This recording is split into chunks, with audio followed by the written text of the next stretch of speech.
Folks, Black Star Network is here. Hold no punches. I'm real revolutionary right now. Black power. Support this man, Black media. He makes sure that our stories are told. Thank you for being the voice of Black America, Roland. Stay black. I love y'all. All momentum we have now, we have to keep this going. The video looks phenomenal. See, this difference between Black Star Network and Black-owned media and something like CNN. You can't be Black-owned media and be scared. It's time to be smart. Bring your eyeballs home. You dig?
Today is Wednesday, August 28th, 2024. Coming up on Roland Martin Unfiltered, streaming live on the Black Star Network. Tulsa, Oklahoma could have its first black mayor. State Representative Monroe Nichols is headed to a November runoff election. He will be joining us to talk about his history-making campaign. Vice President Kamala Harris and Minnesota Governor Tim Walz are back on the campaign trail. The deal kicked off a two-day bus tour in southern Georgia. Governor Walz told the International Association of Firefighters that Trump isn't going to fight for them like he and Harris would. We'll show you all of that. Plus, rapper YelloPain's My Vote Don't Count is a civics lesson for everyone. He will join us to talk about this song. Plus, Justice Ketanji Brown Jackson voiced her concerns about the Supreme Court's decision in the presidential immunity case. Plus, the Win with Black Men calls taking place in our second hour. We'll be live with that as well. Folks, it is time to bring the funk on Roland Martin Unfiltered. On the Black Star Network, let's go. He's got it. Whatever the miss, he's on it. Whatever it is, he's got the scoop, the fact, the find. And when it breaks, he's right on time and it's rolling. Best believe he's knowing. Putting it down from sports to news to politics. With entertainment just for kicks, he's rolling. It's on go, roll, roll, y'all. It's Roland Martin, yeah. Rolling with Roland now. He's funk, he's fresh, he's real, the best, you know he's Roland Martin now.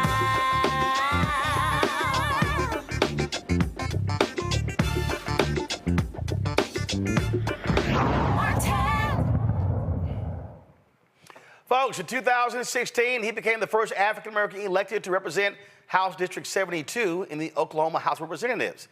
Well, last night, Monroe Nichols came in second place and putting himself in a runoff to become mayor of Tulsa. Last night, a multiple number of candidates ran, but it came down to Karen Keith and Monroe Nichols. In the top two positions, they will advance to a November runoff. He is the current chair of the Oklahoma Legislative Black Caucus, again, facing off with Tulsa County Commissioner Karen Keith. Joining us right now is Monroe Nichols. Glad to have you here.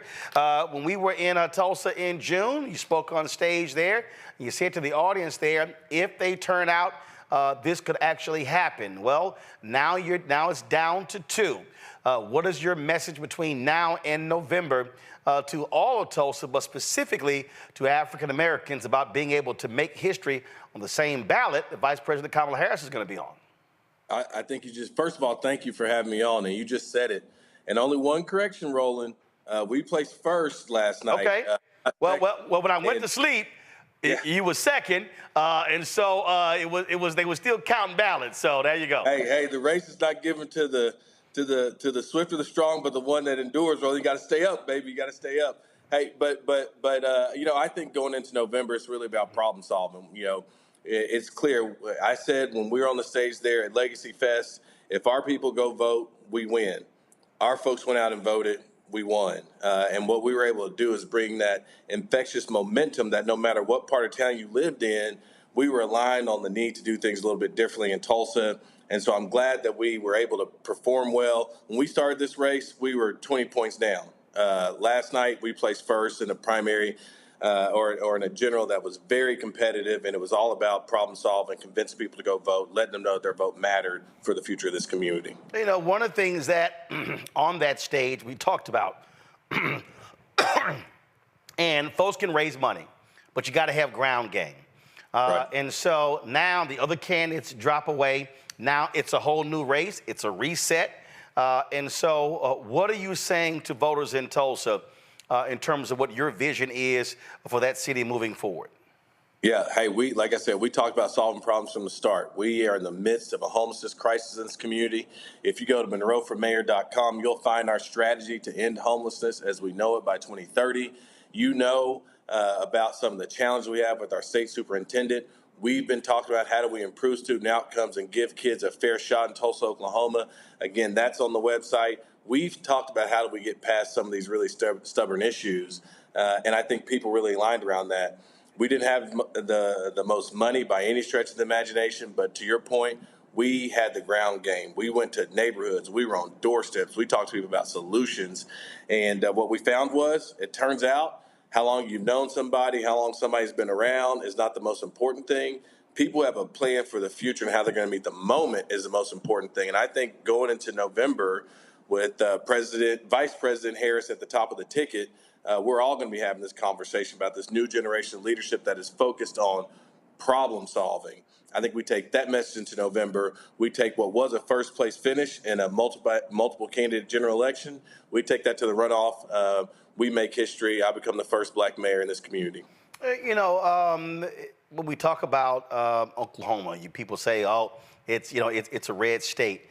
It doesn't get the attention when it comes to presidential politics. You're not going to see, hell, you're probably not even going to see Donald Trump come there, and so they don't spend time because it's not a battleground state. And so, what do you say to folks that, hey, that's fine, that's at the top of the ticket, but the reality is those down ballot races are just as critical. And the reality is more people are impacted by local races, mayoral races, city council races, county commissioner races, than they are really presidential. Yeah, absolutely. I mean, you want to talk about police accountability. You want to talk about economic opportunity. You want to talk about infrastructure, all those things. Those decisions are made by people who are elected in local elections. I know the attention goes to the federal races, but everything that happens around here, like I said, everything from public safety to trash pickup, that's going to be your mayor, that's going to be your city councilors, that's going to be the folks who are in these elections that sometimes it's hard, Roland, to see the difference between candidates. These are nonpartisan races oftentimes. And so folks sometimes don't engage because it's hard for them to see the difference. But these are the ones that matter. The big one matters too. And I think I want to just give a shout out to Tulsa, Oklahoma. Although Oklahoma's a red state, Joe Biden did beat Donald Trump in the city of Tulsa. And so we're a we're a city that's becoming a little more blue. We're a little purple right now. We're becoming a little more blue. And I think that's a positive thing. That means we're becoming more diverse. We're thinking about problem solving in much different ways. But I would say, look, these local races are critical. but we are a city that's kind of, becoming a little blue pond in what is a sea of red, and I'm excited about that. Obviously, you got to raise money. So if you want people to support you, where do they go? They go to MonroeForMayor.com. We were outspent by about $300,000 in this race. And in a local race, that's a lot of money to be outspent by. I need folks to support this campaign because, again, if we get it right in Tulsa, then you can get it right in Baltimore. If you get it right in Baltimore, you get it right in Detroit and everywhere across the country. We are in this together, and the best ideas for moving this country forward are going to come at the local level. And I need folks who are watching, folks who are your followers, to really kick in, because we can make history in Tulsa, and that is step one to really righting some of the wrongs that we know were in Tulsa's past. And I know the legacy of the race massacre and everything else, but I need folks to support. Go to MonroeForMayor.com. And I would certainly appreciate any help folks are willing to give. Well, certainly hope you've reached out to Charlie Wilson for him to come back and help you with this campaign. Sir. Yes, sir. So, again, Uncle Charlie, I'm going to send you a text message so you can weigh in on this one. So, Monroe, we appreciate you know, Roland, I say if there's a Roland Martin that came in to headline a fundraiser, I think that would do so. I'm just saying. Well, I don't do fundraisers, but I do take my show on the road and broadcast from the city. So, there we go. So we'll see what the schedule looks like. Because you got folks that are trying to get me to come to Georgia, North Carolina, Michigan, Pennsylvania. Everybody goes to those places, Roland. Everybody goes there. I got you. So, but it's only a finite number of days. But we working on it. So we'll see. We'll see what we can make happen. All right. I appreciate you. All right. Appreciate it. Thanks a lot. Yes, sir. Folks, got to go to break. We come back.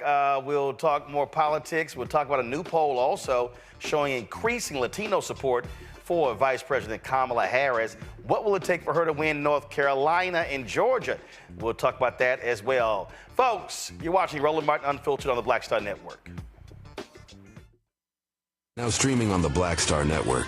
I still have my NFL contract in my house. I have it in a case. It's for my 4-year contract. I got a $600,000 signing bonus. My base salary for that first year was $150,000. Matter of fact, $150,000. $150,000. That's what I made. $150,000. Now think about it. My signing bonus was a forgivable loan, supposedly. When I got traded to the Colts, they made me pay back my signing bonus to them. I had to give them their $600,000 back. Wow. Yeah, I was so pissed. Because, I try to be a man of my word. I'm like, you, I'll give you your money back.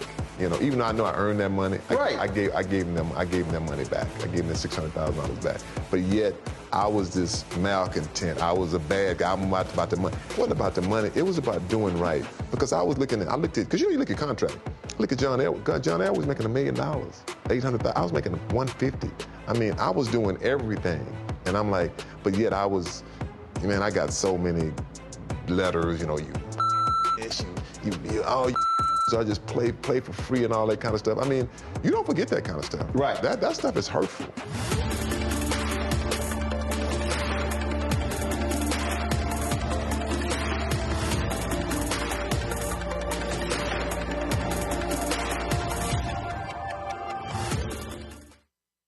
Hey, it's John Murray, the executive producer of the new Sherry Shepherd Talk Show. This is your boy, Earthquake. And you're tuned in to Roland Martin Unfiltered.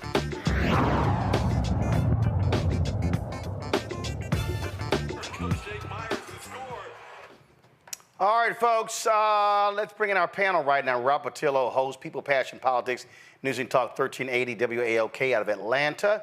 Rebecca Carruthers, Vice President of Fair Election Center out of D.C. Gavin Reynolds, contributor with The Root, former speechwriter to Vice President Kamala Harris. And he finally got some rest because he was part of the speechwriting team of the DNC. Gavin, I heard y'all were locked into a room. Y'all couldn't go anywhere. They wouldn't let y'all use the bathroom, wouldn't let y'all eat. So y'all were a little busy there. It wasn't that bad, Roland, but I will say it was probably the most exhilarating and exhausting week of my life. Totally understand. All right, folks. Vice President Kamala Harris, Governor Tim Walz, they have touched down in Georgia. This is a little bit earlier today where she began her bus tour.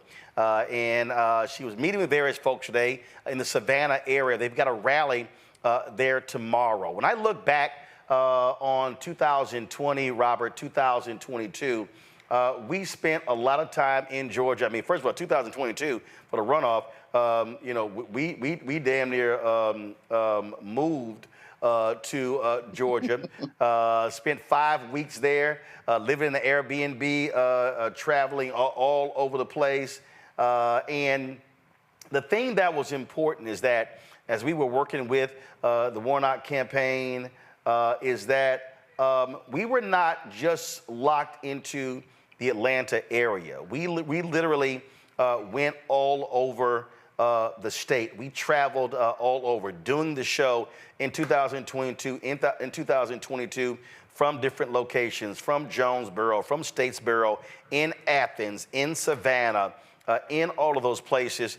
And the reality is, the only for Harris-Walz to win Georgia, it is going to take a seriously strong ground game there. And because here's what you have in Georgia, and the same in North Carolina.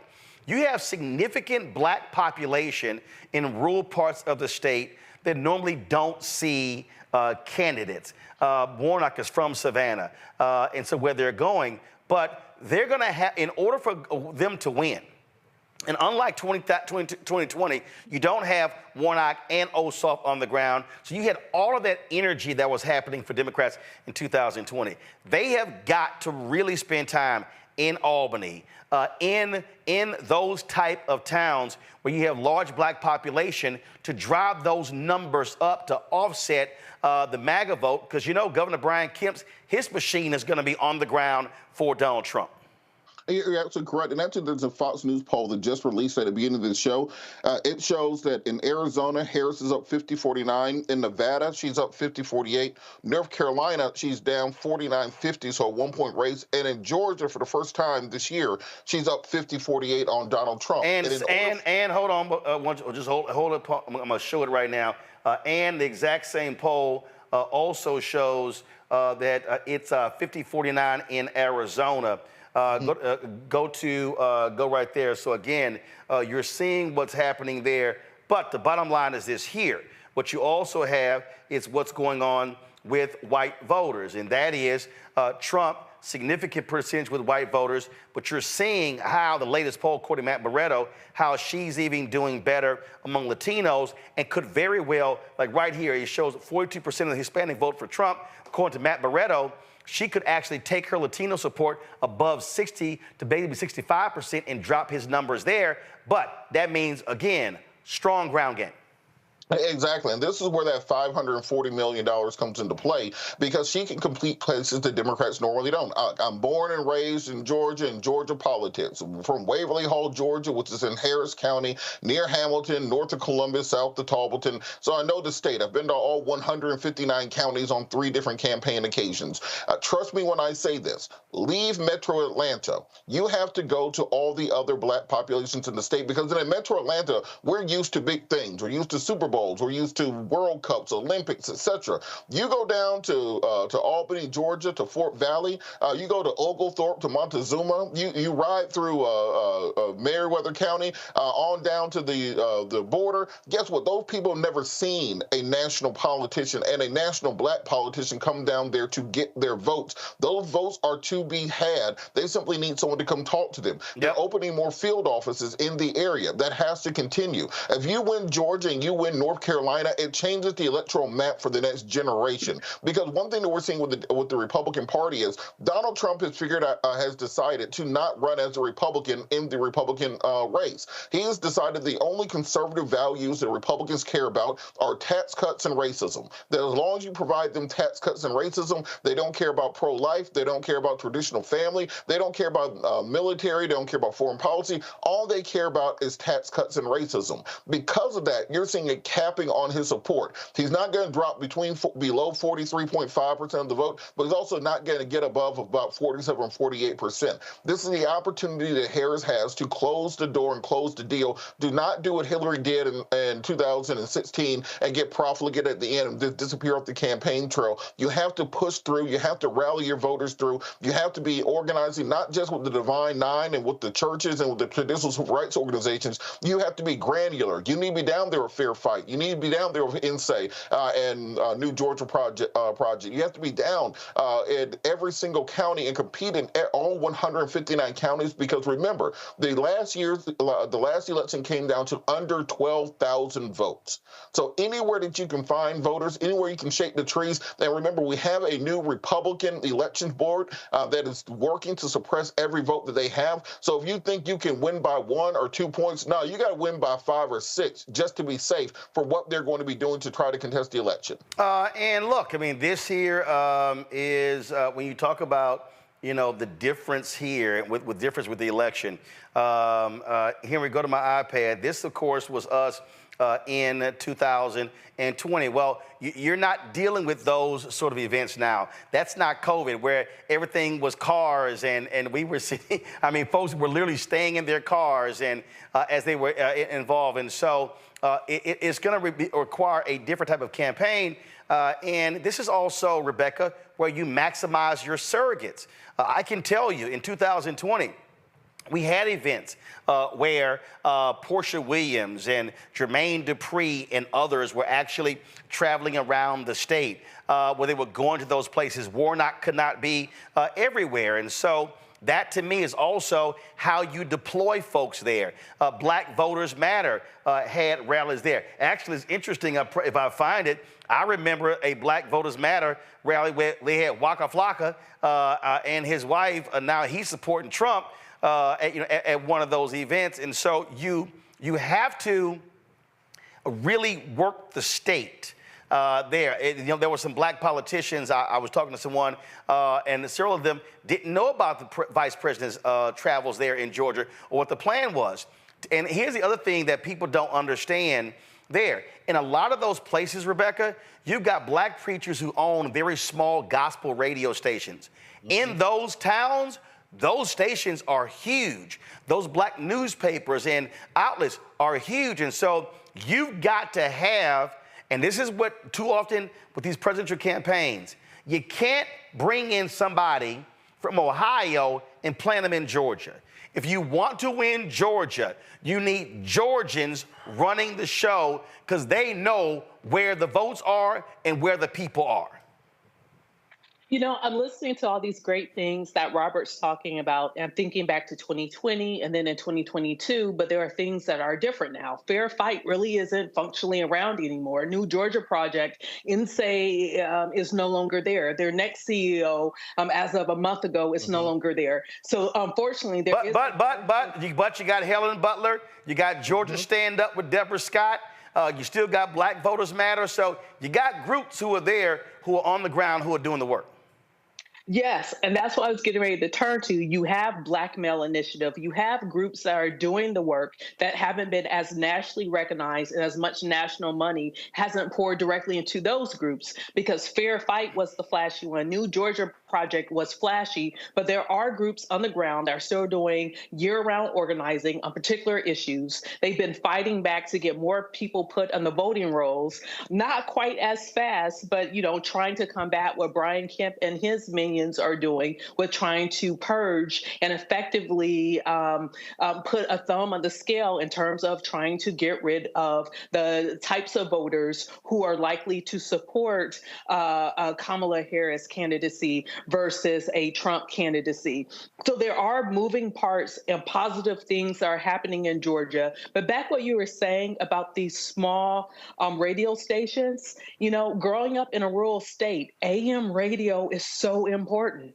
AM radio is still very much listened to in those rural routes, in those rural areas. That's what people are tuned in to listen to because they hear their local news. It's not this satellite stuff like when we see on television, like Sinclair buying up a bunch of broadcasts and local stations across the country. But AM radio is still very much local based compared to FM radio, which tends to satellite in national syndication rather than having local DJs, local people, literally reading the equivalent to church announcements on AM radio. And that's the type of grassroots effort that's going to take if you need people to turn out. And finally, Robert, I've said this before, I get Atlanta. Atlanta's not a real place. I think all of us will say on this panel tonight, stay out of Atlanta, go everywhere else to campaign in Georgia. Well, Gavin, here's the deal. First of all, you still need massive turnout in Atlanta. Let's be real clear. You need Atlanta, you need Marietta, you need those places. And so here's the piece. You need massive turnout there. You need black turnout to be 70 of eligible voters, 70% or higher in those places. That establishes your strong foundation. The reason I'm talking about the rural places are critically important because you cut into the margins. So you look at North Carolina.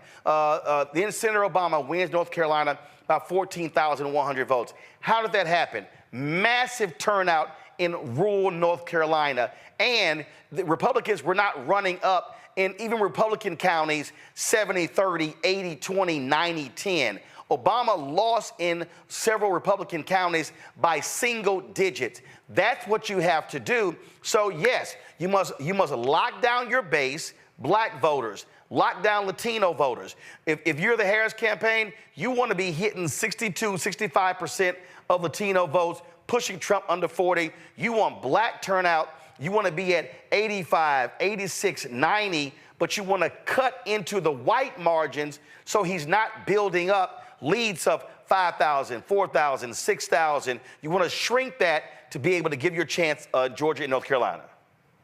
No, absolutely. And I think the reason why we're talking about Georgia in the first place is because we have Atlanta, right? You look at a state like North Carolina, yeah, they have the triangle, they have, Charlotte, they have these big cities, but they don't have an Atlanta. So I do think it's important. Well, but hold up. I got to stop you there. What has happened is the numbers show, got to stop you, because what the numbers show you, North Carolina, Charlotte, Raleigh, Durham, and those suburbs, they run up big numbers there. Biden ran up big leads there. He lost by 2.5 points in 2020 because they didn't do well in rural Georgia. That's how Sherry Beasley lost her awful Senate campaign, also because they ran an awful campaign. When she lost the Supreme Court race by 401 votes, same thing. And so again, you lock and load on your big counties, but you don't ignore the rural parts of the state. Definitely. And I think someone like Roy Cooper is someone who shows us the importance of being able to win rural voters. He is someone who can win as a Democrat in North Carolina when Democrats lose at other levels of the ballot, because he's from Nashville County, North Carolina. And when he goes up there and speaks in his, Roy Cooper sort of folksy twang, he's able to connect with rural voters in ways that a lot of other politicians from, big cities in North Carolina just haven't been able to in recent memory. So I agree with you, Roland. And I think Roy Cooper is a model, someone who shows us the importance of being able to connect with rural voters in states like North Carolina and in states like Georgia. Robert said this a minute ago. President Biden and Vice President Harris won the state of Georgia by, it was like 11,700 votes, I believe. And so this, y'all, is going to be so close. But if you look at the momentum that the Harris campaign has been able to build, an incredibly successful convention last week. I was there, as we said a minute ago, Roland. I felt that energy in the room was electric. But there are fewer than 70 days left now between now and the election. And now is go time. It's get out to vote. And that 70 days, that's until Election Day. Early voting is going to start before that. And in some states, it's starting in just a few weeks. And if you look at the state of Georgia, the Harris campaign has amassed a network of over 35,000 volunteers, over 170 staffers, 24 coordinated campaign offices. And what that is, it's the largest in-state operation of any Democratic presidential campaign cycle ever in the state of Georgia. So, Roland, that is the ground game that we need. It's so important that we have local voices in communities across the state of Georgia who are able to be there even after this bus tour, is over. And as important as the bus tour is, but once the bus leaves town, you got to have those local voices validating the work of Vice President Harris and Governor Walz so that voters know that they're the ones who will fight on their behalf. So I'm excited by what's going on, and especially excited that a stop along the way will involve a speech at the oldest HBCU in the state of Georgia, Savannah State. This here is Vice President Harris, Governor Walz in Hinesville, Georgia. You can turn the audio, folks. This is them there at a high school. The band was playing there. And so go ahead and play it.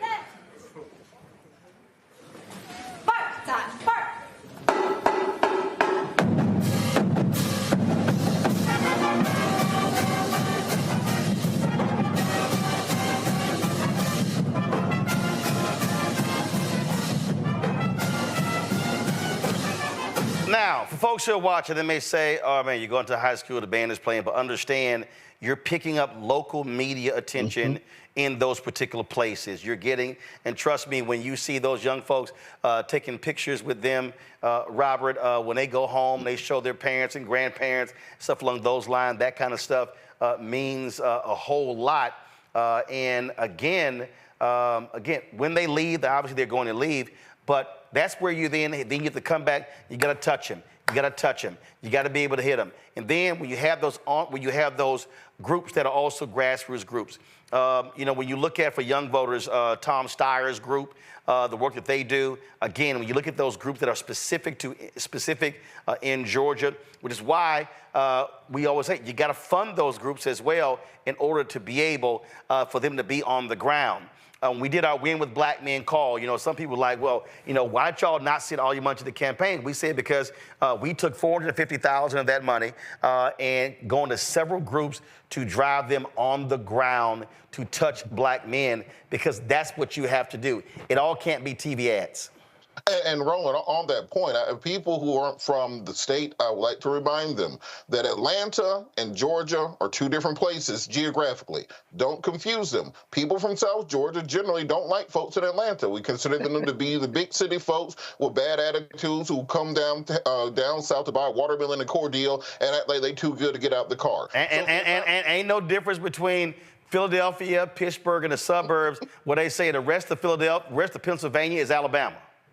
You're exactly right. And so to that, you have to be activating local leadership. You have to be working with a Keith McCants. You have to be working with down in Savannah and down in Brunswick, etc. You need to be bringing those people directly in instead of, as you said, one of the big mistakes that was made back in 2008 on the Obama campaign was they were bringing in like these well-meaning white guys from D.C. and New York and San Francisco, and they would come down in their Prius and they have like the MSNBC glasses on, and you let them off in at a bar in the middle of Troup County, Georgia, and then they get run out of there the first time they see somebody in camo with a shotgun because they don't know how to talk to those people. You got to get people who are local there and talk about the issues that matter to them. Talk about the $2.2 billion the Biden administration just allocated for black farmers and how it could have been $11 billion if it wasn't for Donald Trump and Stephen Miller getting in the way of that. Talk about the money that they put into the infrastructure bill. They'll bring high-speed internet and broadband to areas where we still use antennas on the top of our house. We don't have access to cable a lot of the times. Talk about how you're going to make sure that you're putting the right types of investments into those HBCUs that will help them to not just stay alive, but to reopen places that have closed down previously and bring them to parity with other institutions while the state of Georgia is trying to take over those colleges and merge them with white colleges. You have to set out a very clear rural agenda that will work, and those people will come around. Well, I'll give you an example. There was a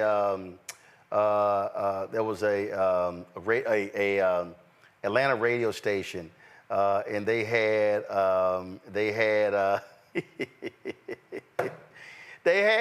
so the sister, the black girl, the sister who was supporting Trump at Chick-fil-A. So so they had her on. And she was touting Trump's platinum plan. She was touting, how great it was and what he was going to do. And to that particular point that you made, so I saw the video on Instagram last night, and I was like, man, let me weigh in on this. And so she was sitting here, you know, talking about what he did. And I said, oh, really? His platinum plan was so great? Go to my iPad. Here's a perfect example. In his plan, he said he was going to invest almost $20 billion towards broadband and internet access to create job opportunities. Well, here's the reality. He got none of that done. He didn't accomplish anything. And the reality is, what did Biden-Harris do? Well, they actually got an infrastructure bill plan. They actually got it done. And I had to remind her last night, sorry, boo, while you sitting here touting Trump's $20 billion broadband plan, this is what Biden-Harris did. They actually got $40 billion for broadband. And Rebecca, you go to those rural places and you say, hey, we're putting in place, now you're gonna be able to access high-speed internet, and you're able to say, that happened because we made it possible. He promised, we did it. You know, absolutely. Like, just like we've been talking about Georgia, but then also North Carolina, especially the eastern part of North Carolina. You know, if I was advising the campaign, I would tell them to put a campaign office in Wilmington and then fan out. And the reason why is those are areas, All America Vote, led by Tamar Mokhtar, one of the things that they've been focusing on is looking at counties that have at least 9,000 Black folks in these rural counties and trying to work and figure out the best ways to organize them. Because once again, you know, the mainstream media would have you thinking that Black people only live in urban areas and we don't live on farms, on ranches, that we don't live in small towns, and we do. And so, you know, going into those areas in eastern North Carolina is Black, it's brown, and it's indigenous. There are a lot of Hispanic voters there and Hispanic speakers. There are a lot of Black folks there. And then there are a lot of Native Americans and active Native American tribes that are there. And if you're able to work that, we know that there has been some ongoing organizing happening even before North Carolina became considered competitive by national pundits. But we know that there are people there. And so as we're talking about close margins, if you're going into these counties and you're picking up 5,000 votes here, 2,000 votes here, 7,000 votes here, it really starts to add up. And like we talked about the triangle, but also understanding that triangle going beyond, really dig into Greensboro.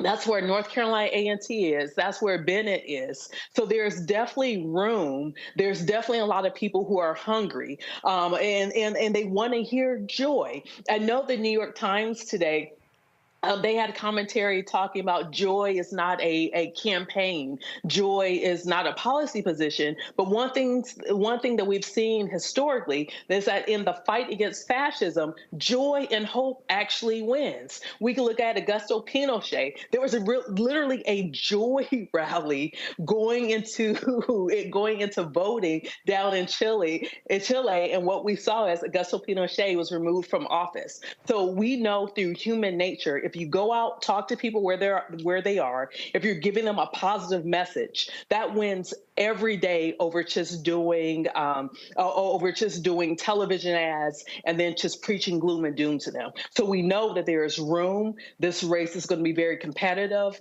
But even with the Fox, polling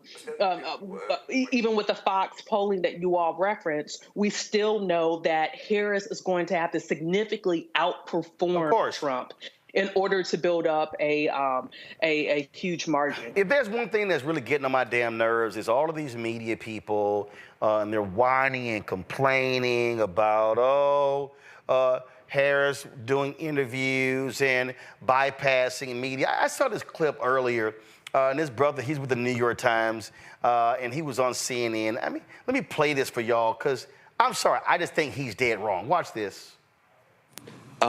Instead, why do you think they're doing it together and not by herself?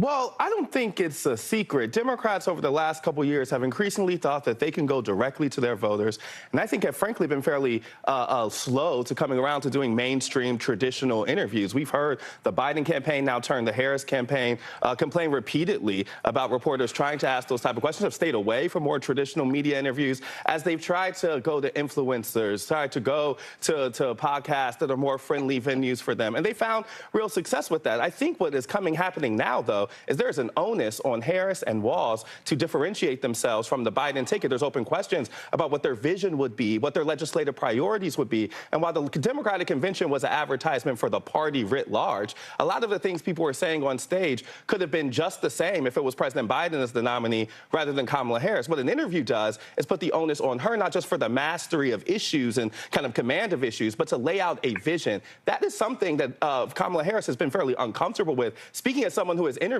her, that's not necessarily where she likes to be. She often says, I'm not someone who's good at speeches. I'm someone who gets things done. Now, we know as president, that's a big core part of the job is to lay out that kind of vision. Obviously, when you have a two-person interview, you know, and you have a limited amount of time, it does limit the interviewer's ability. I don't think this is going to be the last we hear of her, though. This is going to be the first, but I do think that question of can she do it alone will loom, and they will have to be able to put her out in spaces where she is answering confrontational questions and laying out her vision by herself. If this is all we get in terms of her along with Walz, I do think those questions will ring out further. Scott, in terms of the debate. Oh, I think that black women. All right. You know, let me. I'm trying my best. I'm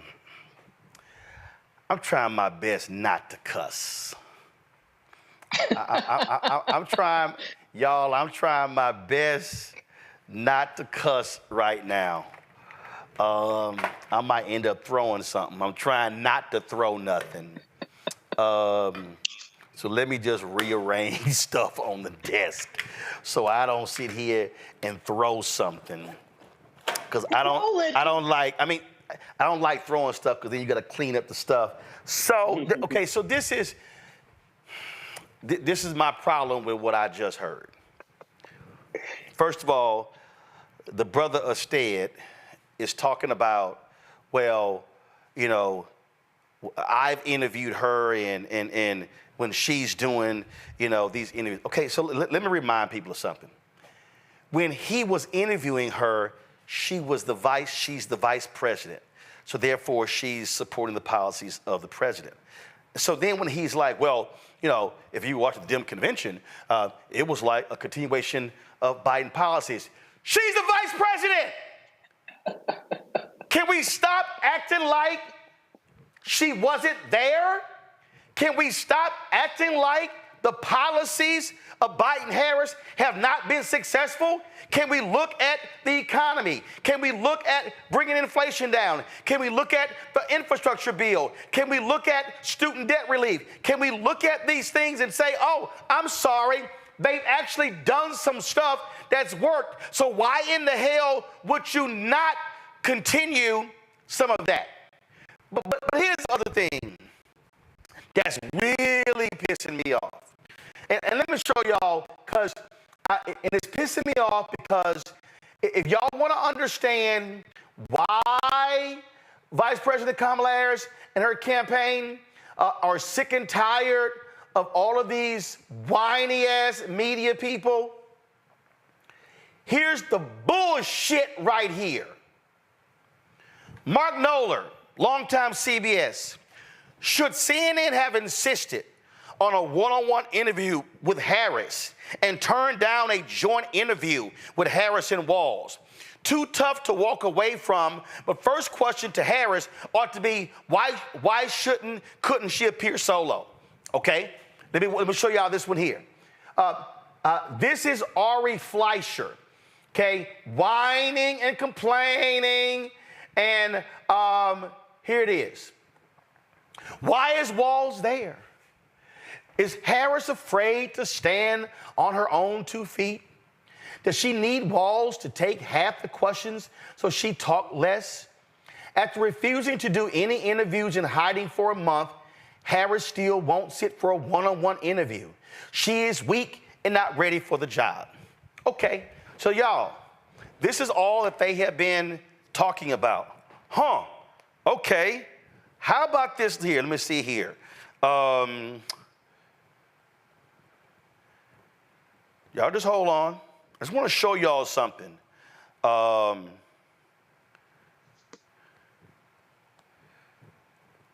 Because obviously, all of these idiots have forgotten this.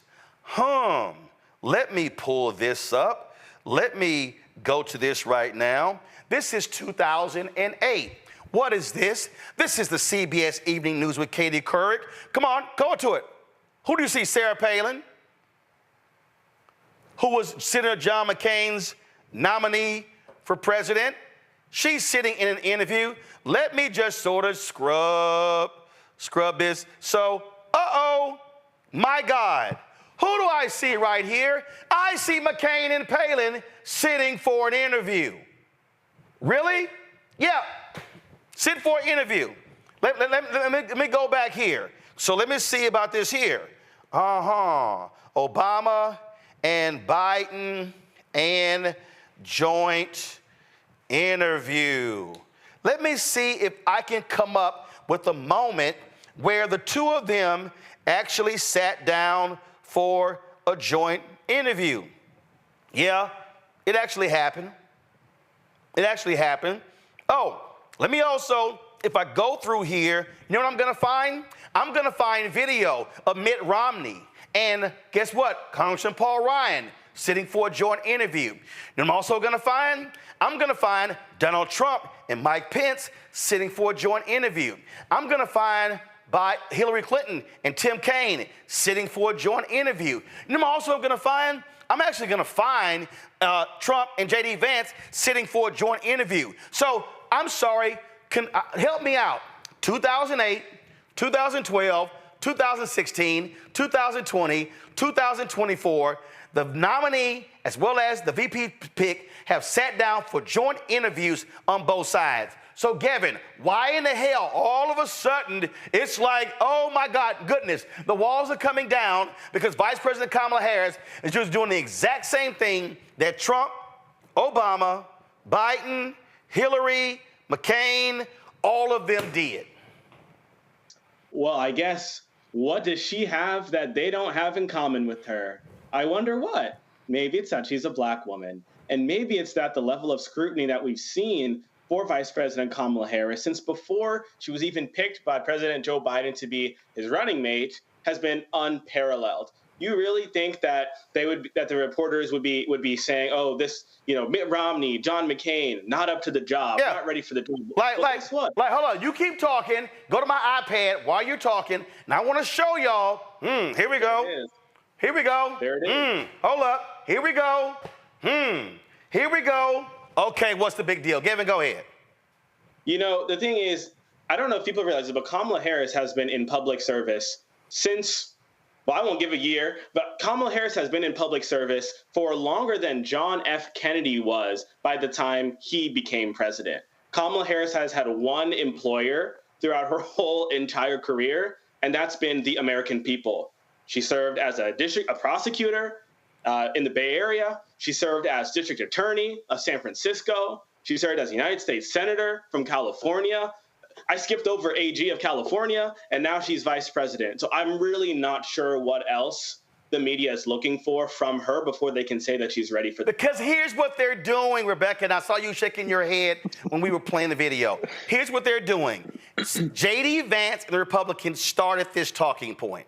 And then the media said, oh, let's run with it. And so they've been running with it since before the convention, no interviews, no interviews. And I saw it happening. And I said on this show, y'all, watch what's about to happen. And so they seized on it because they needed something else. The whole deal was we need to create tension. We need to create drama. Oh, my God, she's not talking to us. Then they bitched and moaned in Chicago. Why we got all these content creators here? Why do they got better access than us? Because they want to be coddled. And here's the deal to the brother to the New York Times and all the rest of them.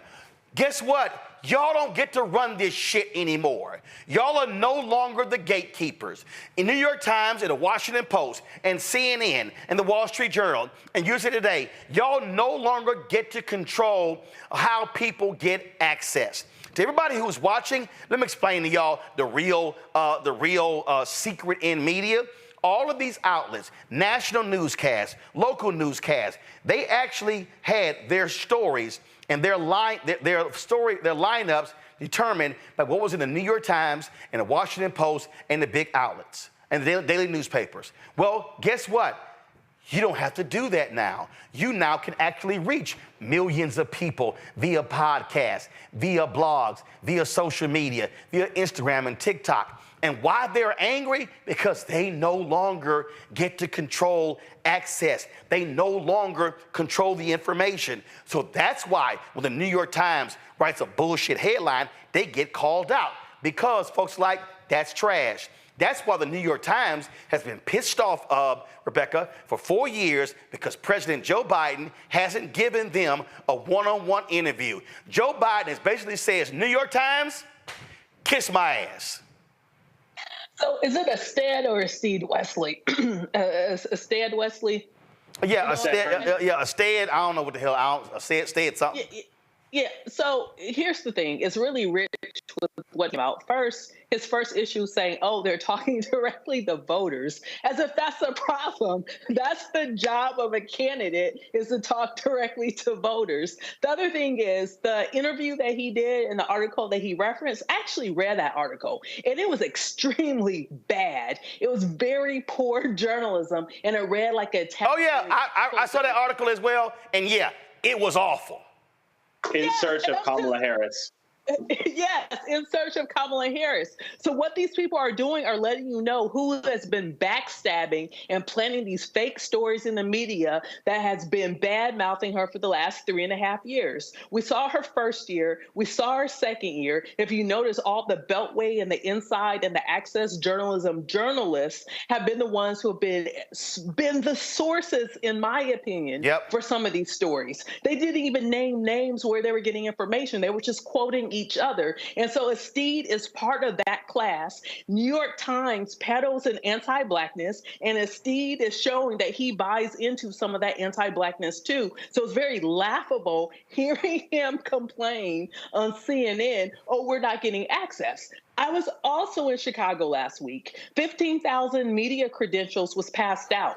There were only 200 content creators. So for people to complain that, oh, we only got 15,000 passes, but then these other people got 200 passes, well, guess what? I saw how hungry a lot of those content creators were. They were everywhere. They were bird-dogging stories. They were going after sources and talking to people to introduce their audiences to all of the principals that were in Chicago last week. I didn't see a lot of the traditional media doing that. I saw them talking to the same 3 types of people and chasing the 3 types of stories. So you get what you get. They got what they got by the New York Times being a part of this. Let's pull Biden off the ticket. Great, you got it. But what you didn't plan on was that Kamala Harris was then going to rise to the top of the ticket, and that she, for all means, looks like that she's going to be victorious in November. That's not what the New York Times planned on. Well, they thought they were going to get Gavin Newsom. And I'm just like, they're driving me crazy. And what was also driving me crazy are these people who want to weigh in, who clearly never took a civics class, who don't understand government. I saw a tweet today by comedian Lil Duval, who said, all the politicians are pandering, anybody pandering to black men. And I actually had to send him a text, and I tweeted, Vice President Kamala Harris has been meeting with black men for the last 3.5 years. What the hell y'all talking about? This ain't nothing new. I'm like, so it's on our Instagram page, it's on Twitter page. But what really gets me are the people who are asking questions, who literally don't understand the basics of civics. My next guest dropped a video where he laid that out. And I love the video, and he did it in the previous election cycle because it's real basic. And, and I love it because by putting it to a hip hop beat, hopefully folk begin to understand it. Y'all go ahead and roll it.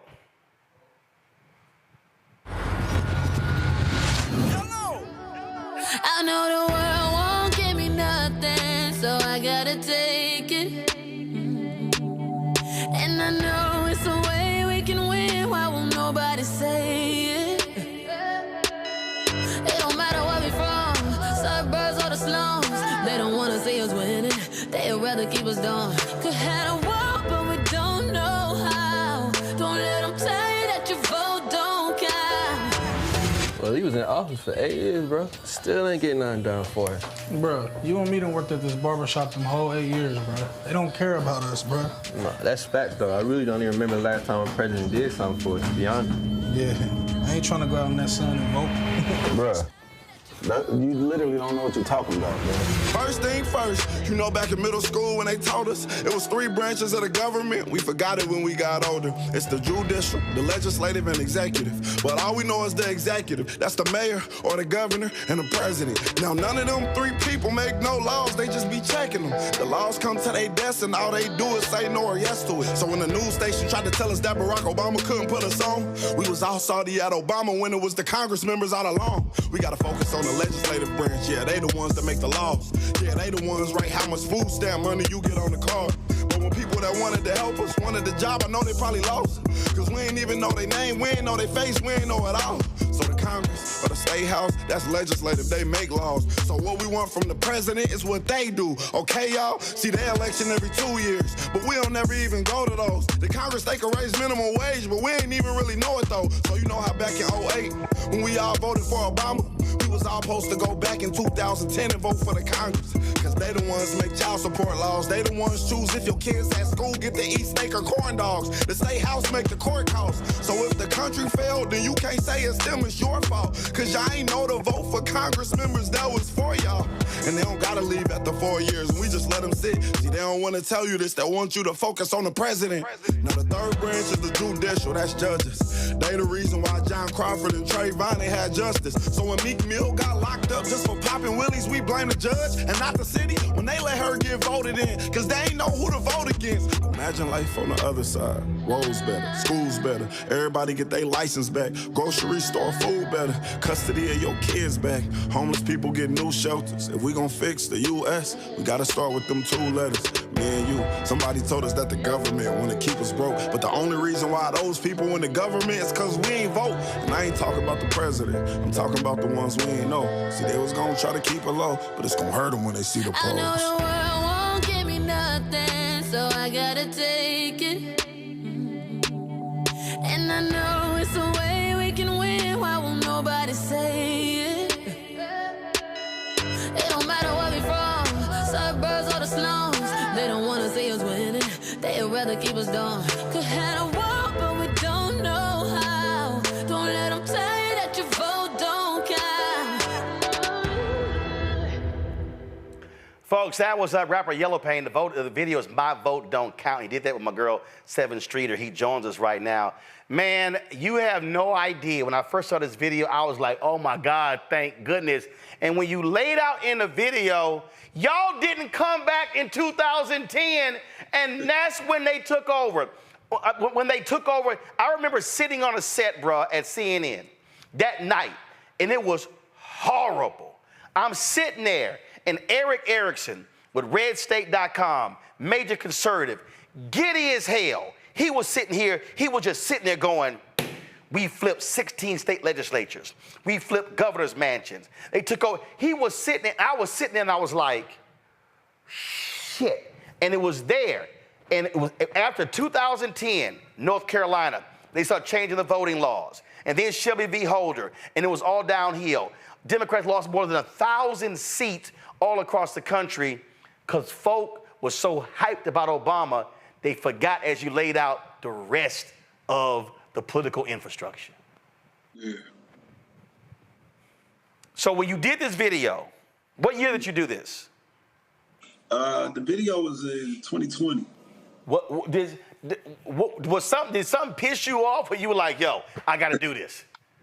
Honestly, yeah, learning the information is actually what pissed me off, to be honest. Because prior to that song, I was on the complete other side of voting. Like, I was just like a lot of, the young people now who are like, you know what I'm saying, the Electoral College, they choose who the president is. So I'm not voting. I had voted for Obama back in 2012. And at that time, I was struggling, I was broke, and I was like, you know what I'm saying? I remember like the slogan that, yes, we can. Yes, we can. I was saying it, you know what I mean? Like, I was looking forward to my community changing. And then when things didn't change, within the next few years, I was just so discouraged from the whole system. I had to put so much work in to make my life change. And I was like, the president would never help us. And then I had a cousin, Desiree Tim. She was running for Congress for 2020, but she reached out to me like midway through 2019, maybe somewhere around like April, May. And then she started to tell me about, she asked me, why don't you, first she asked me to make the song. And I told her no, because of those reasons. And then she said, well, why don't you want to vote? You know what I'm saying? What are some things that you want to see change? And I started to name them, and everything that I named, she hit me right back. I told her the potholes in the street. She said, well, you know, it's an infrastructure bill. It's a transportation bill that can be passed that could get the road work expedited. And she was going through all of these things, from getting people out of jail. And mind you, I'm one of those people, like, I was already, like, pretty much famous, you know what I mean? So, you know, I have millions of views and stuff. So I do very deep emotional passion in music. So I'm on fire for changing my community and the things I could do. I come from a really big family, so I'm always on fire for things that can help, you know, the state of my community. So when I found out that voting was actually the key to changing all of the things even on a small level, when she was telling me about the state and local government, it's kind of sad, because those are things that I had never even knew existed. Yep. You know, I never knew none of those things existed, and you're seeing it repeated today. You know, people are complaining and putting so much pressure on Kamala and Trump, and what are they going to do for the black community? And they're not even asking their city council. They're not even asking people on the school board how they plan to allocate the money. You know what I'm saying? Like, when they get elected. Well, here's a perfect example. Today, Texas Governor Greg Abbott post his tweet, oh, $140 billion coming to Texas from infrastructure.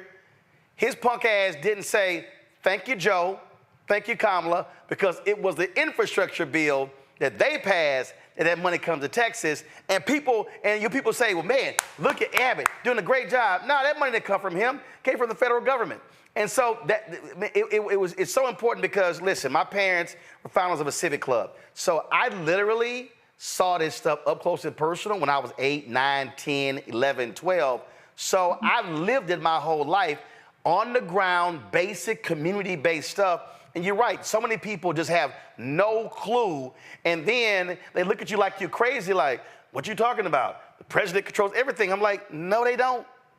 Yeah, and that's what really upset me into making a song. You know what I mean? It was like, you know, I have been lied to. You know what I mean? And not even just lied to, but just completely uninformed about how the process worked. And once I fully understood, you know, just how important it was, it's like, if I don't do this, who will? You know what I mean? If I break this down, who will? I make music that help people understand things that they just may have turned a blind eye to. Yep. And that's what I did with this song. Questions from my panelists. Robert had to go. Rebecca, what's your question for YelloPain? Sure. So based upon like the reactions with this video, what do you think the message should be, especially with targeting Black men, on the importance of voting and targeting Black men to convince them that it's in their best interest, it's in their family's best interest for them to vote?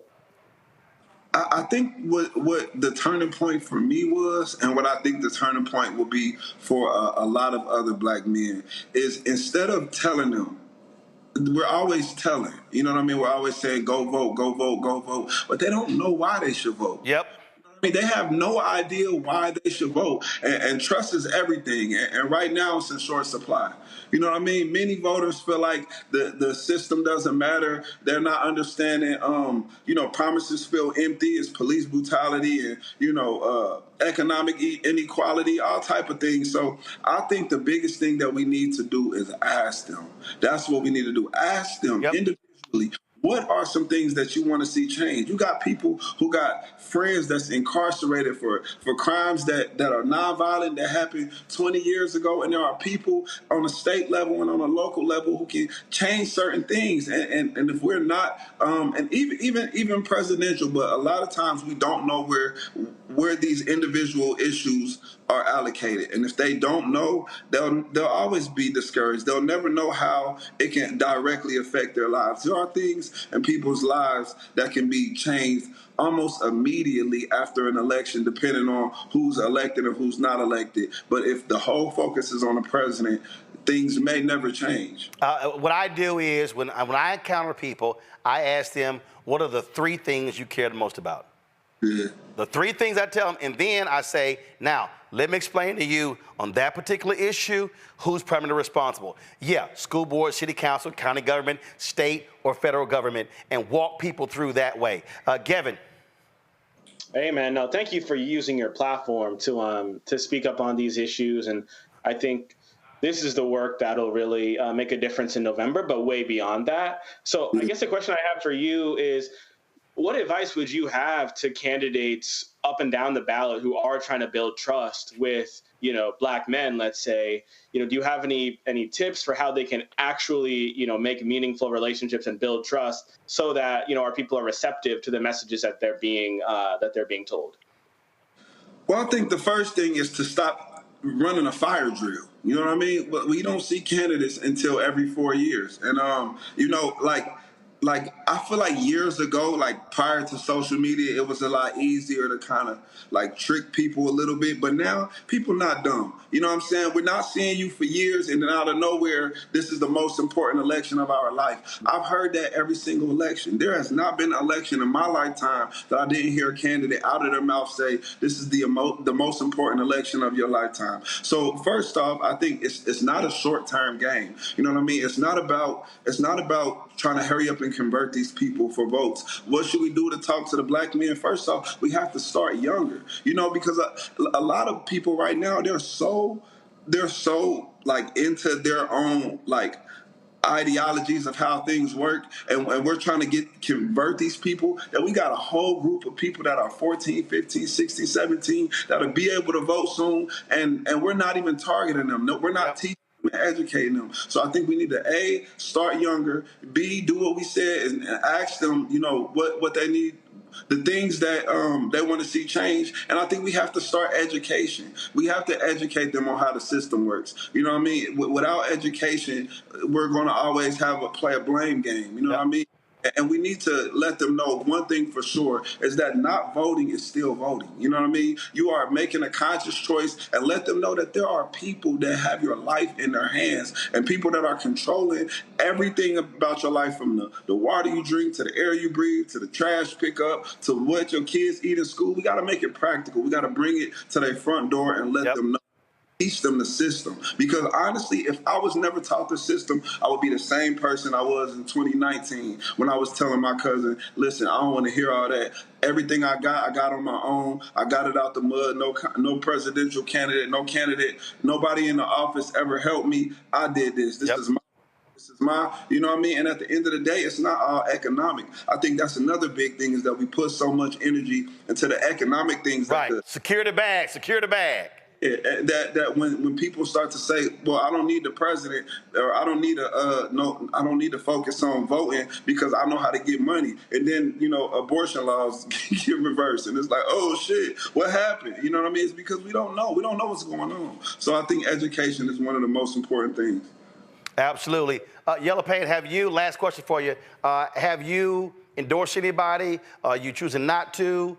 Just your thought on this campaign. Just curious. I'm not endorsing anybody, and the reason being is because I feel like when you push in education, especially in a season like this, right? Like even after the election, I could say who I may have voted for or not. But when you push in education, you can get like it can get lost in translation, right? Everybody has an agenda right now. Everybody's getting, there's money going in different places, and it's hard. Like I said, trust is everything. And it's right now, you know what I mean? Well, it's sort of like, look, this, it implies he's supportive of Vice President Kamala Harris, but he's made it clear he's not doing anything with the campaign. He's like, he said, his position is, I'm stronger by being independent, not tied to anybody, just standing on my position and helping folks out, educating them. So totally understand that. But man, look, I appreciate it. Great job with the video.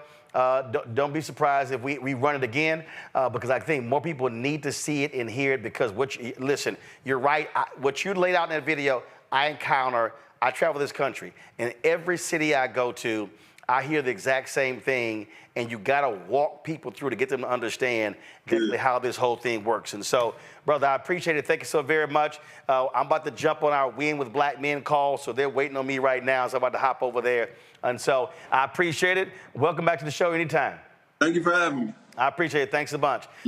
Gavin, Rebecca, thank you so very much. Robert as well. We gotta go to a break. We come back, y'all. The second hour of Roland Martin Unfiltered will be our Win with a Black Man call. As I said, they're waiting for me right now. And so when we come back, we're gonna be on that particular call right here. Roland Martin Unfiltered, the Black Star Network. Support the work that we do. Join our Bring the Funk fan club. Send your check and money order to P.O. Box 57196, Washington, D.C. 20037-0196. Cash App, $RM Unfiltered, PayPal, R Martin Unfiltered, Venmo is RM Unfiltered, Zelle, Roland at RolandSMartin.com, Roland at RolandMartinUnfiltered.com. We'll be right back. Hatred on the streets, a horrific scene, a white nationalist rally that descended into deadly violence. White people are losing their damn minds. An angry pro-Trump mob storms the U.S. Capitol. We've seen shooting. We're about to see the rise of what I call white minority resistance. We have seen white folks in this country who simply cannot tolerate black folks voting. I think what we're seeing is the inevitable result of violent denial. This is part of American history. Every time that people of color have made progress, whether real or symbolic, there has been what Carol Anderson at Emory University calls white rage as a backlash. This is the rise of the Proud Boys and the Boogaloo Boys. America, there's going to be more of this. Here's all the Proud Boys, guys. This country is getting increasingly racist in its behaviors and its attitudes because of the fear of white people. The fear that they're taking our jobs, they're taking our resources, they're taking our women. This is white fear.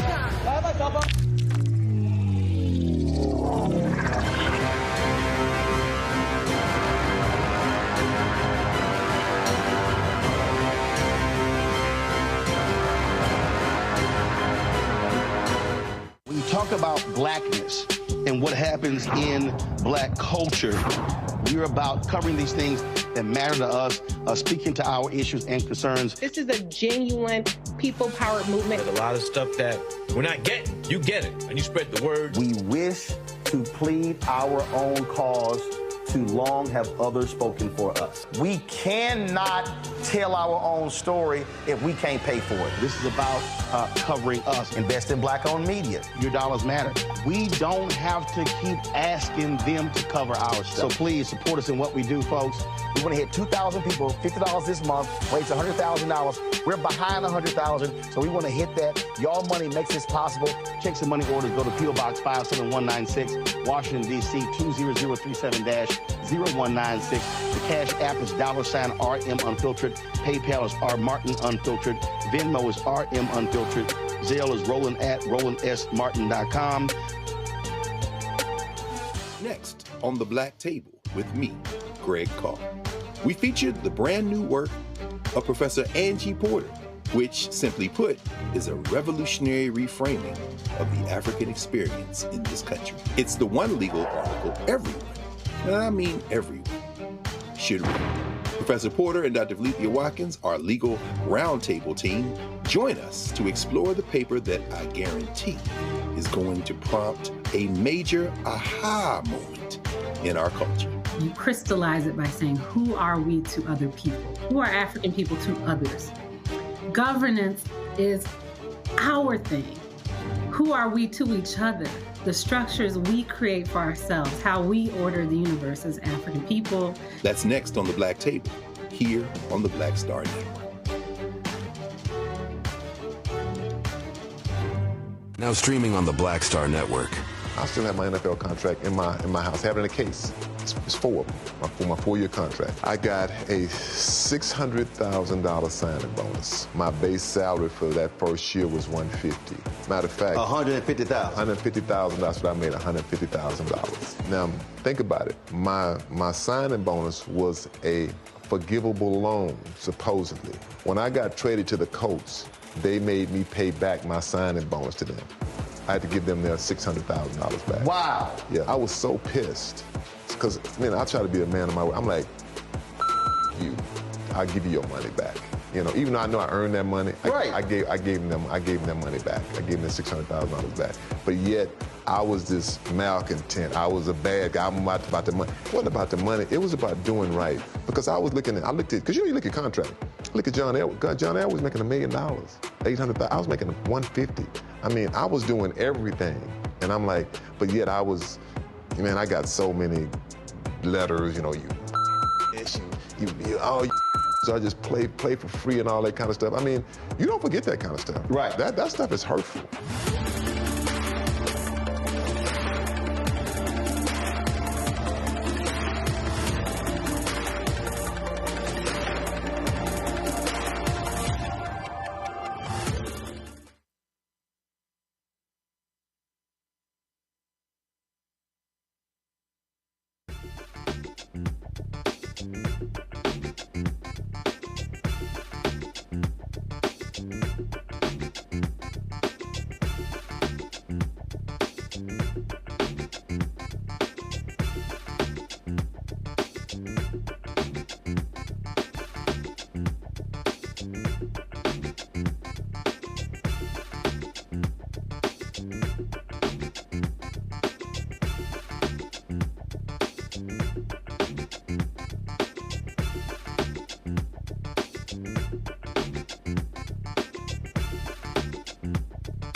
All right, folks, we are back for the second hour of Roland Martin Unfiltered, the Black Star Network. We also are live with our Win with Black Men call. We've got some great guests lined up. We're going to kick this thing off with prayer with my alpha brother, Mike Blake with Kairos. Mike, go ahead and get us started. Father God, we come to you at this hour to say thank you. Thank you for allowing us to be here once again. Thank you for the ability to be in your space. As we celebrate this anniversary on the March on Washington for Jobs and Freedom, let us recognize that our job is not done. Let us recognize that our pursuit for freedom is not done. So for us as Black men, we have more work to do, and we're excited to do that work in the legacy of Dr. King to Dr. Durley, in the legacy of a Gilchrist and a Davis, in the legacy of a Wes Moore and Andre Dickens. Whoever the name may be, we say thank you. We thank you for those that have come together, for all that are here, for Women with Black Men and Collective, for Black Star Network, for Kairos. It is our moment. It is our time to step up and to lead once more. So we just ask for you to watch over, guide us, and protect us this day and every day. We ask this in your name. Amen. All right, then, Reverend Dr. Mike Blake, we appreciate that. Thank you so very much.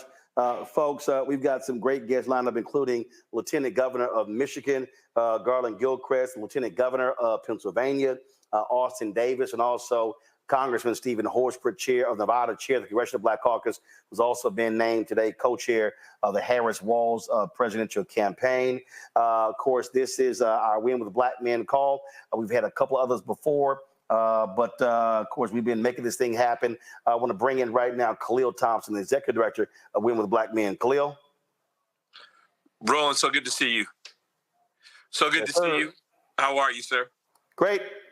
I know, just wanted to send some prayers over to you. I know it's been an interesting week, so you're in our thoughts and prayers, brother.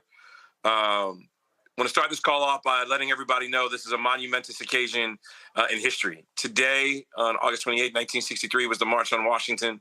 We are all here gathered on this call tonight because we believe in the power of our voice and our vote. We know that this is a performance review for all of those who are running to be elected officials. But even more so, we believe we have the greatest and best candidate in Kamala Harris to be our next president of these United States.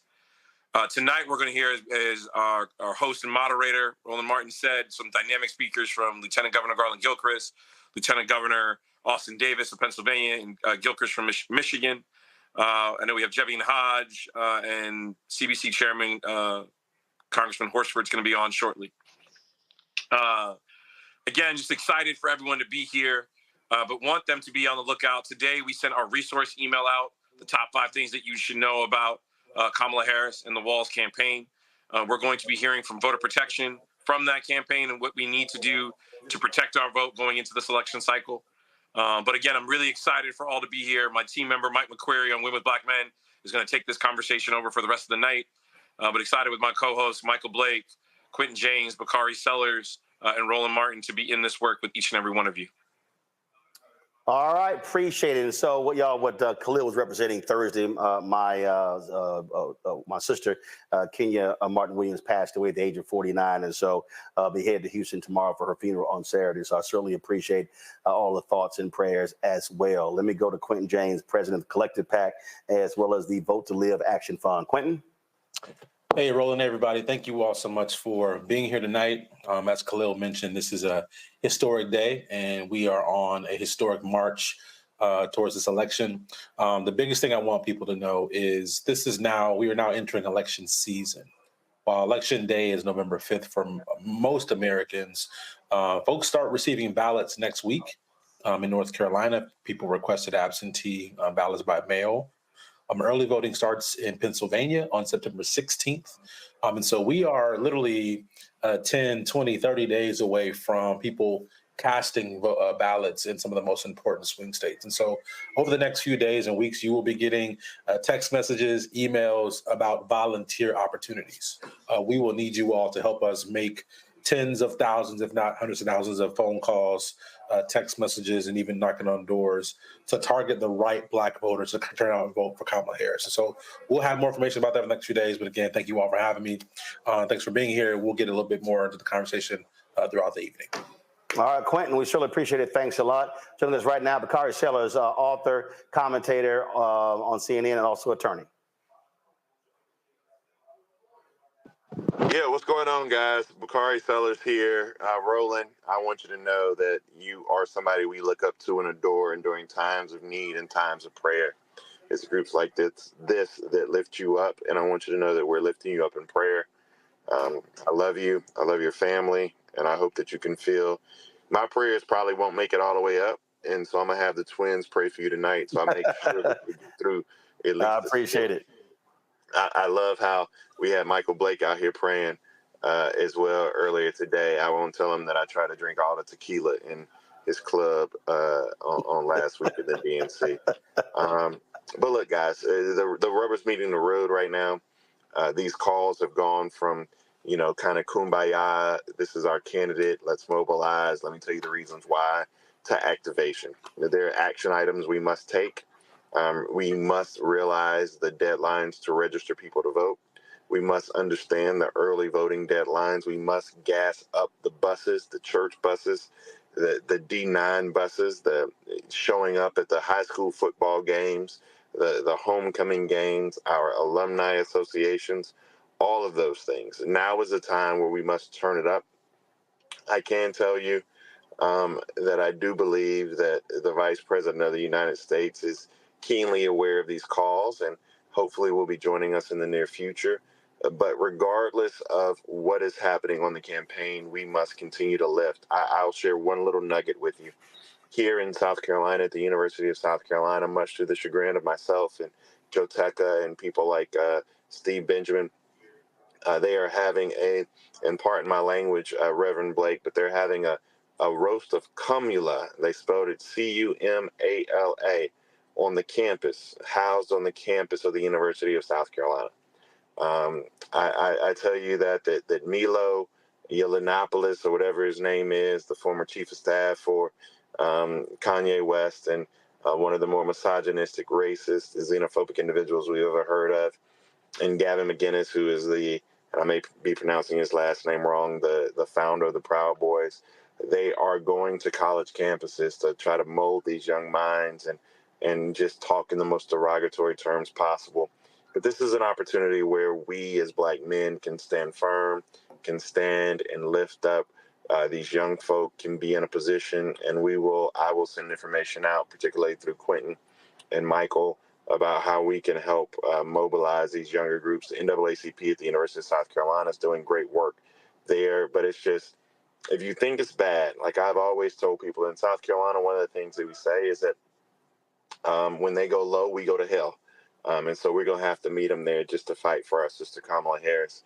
I love all of you all. I'm very appreciative of all the love and support. Let's just keep this going. Roland, my prayers are out with you. I love you probably more than you know. So I appreciate your work, your words. And as your family goes through this time, remember that only when it's darkest can you see the stars. I appreciate it, my brother. Thank you so very much. Thanks a bunch. We've got a couple of lieutenant governors who we want to get on very quickly. Michigan is a critical state for Vice President Kamala Harris. Governor Tim Walz joining us right now. He's been on 2 of our previous calls. He's Lieutenant Governor of Michigan, Garland Gilchrist. We want to go to him right now. Roland, my brother, thank you so much.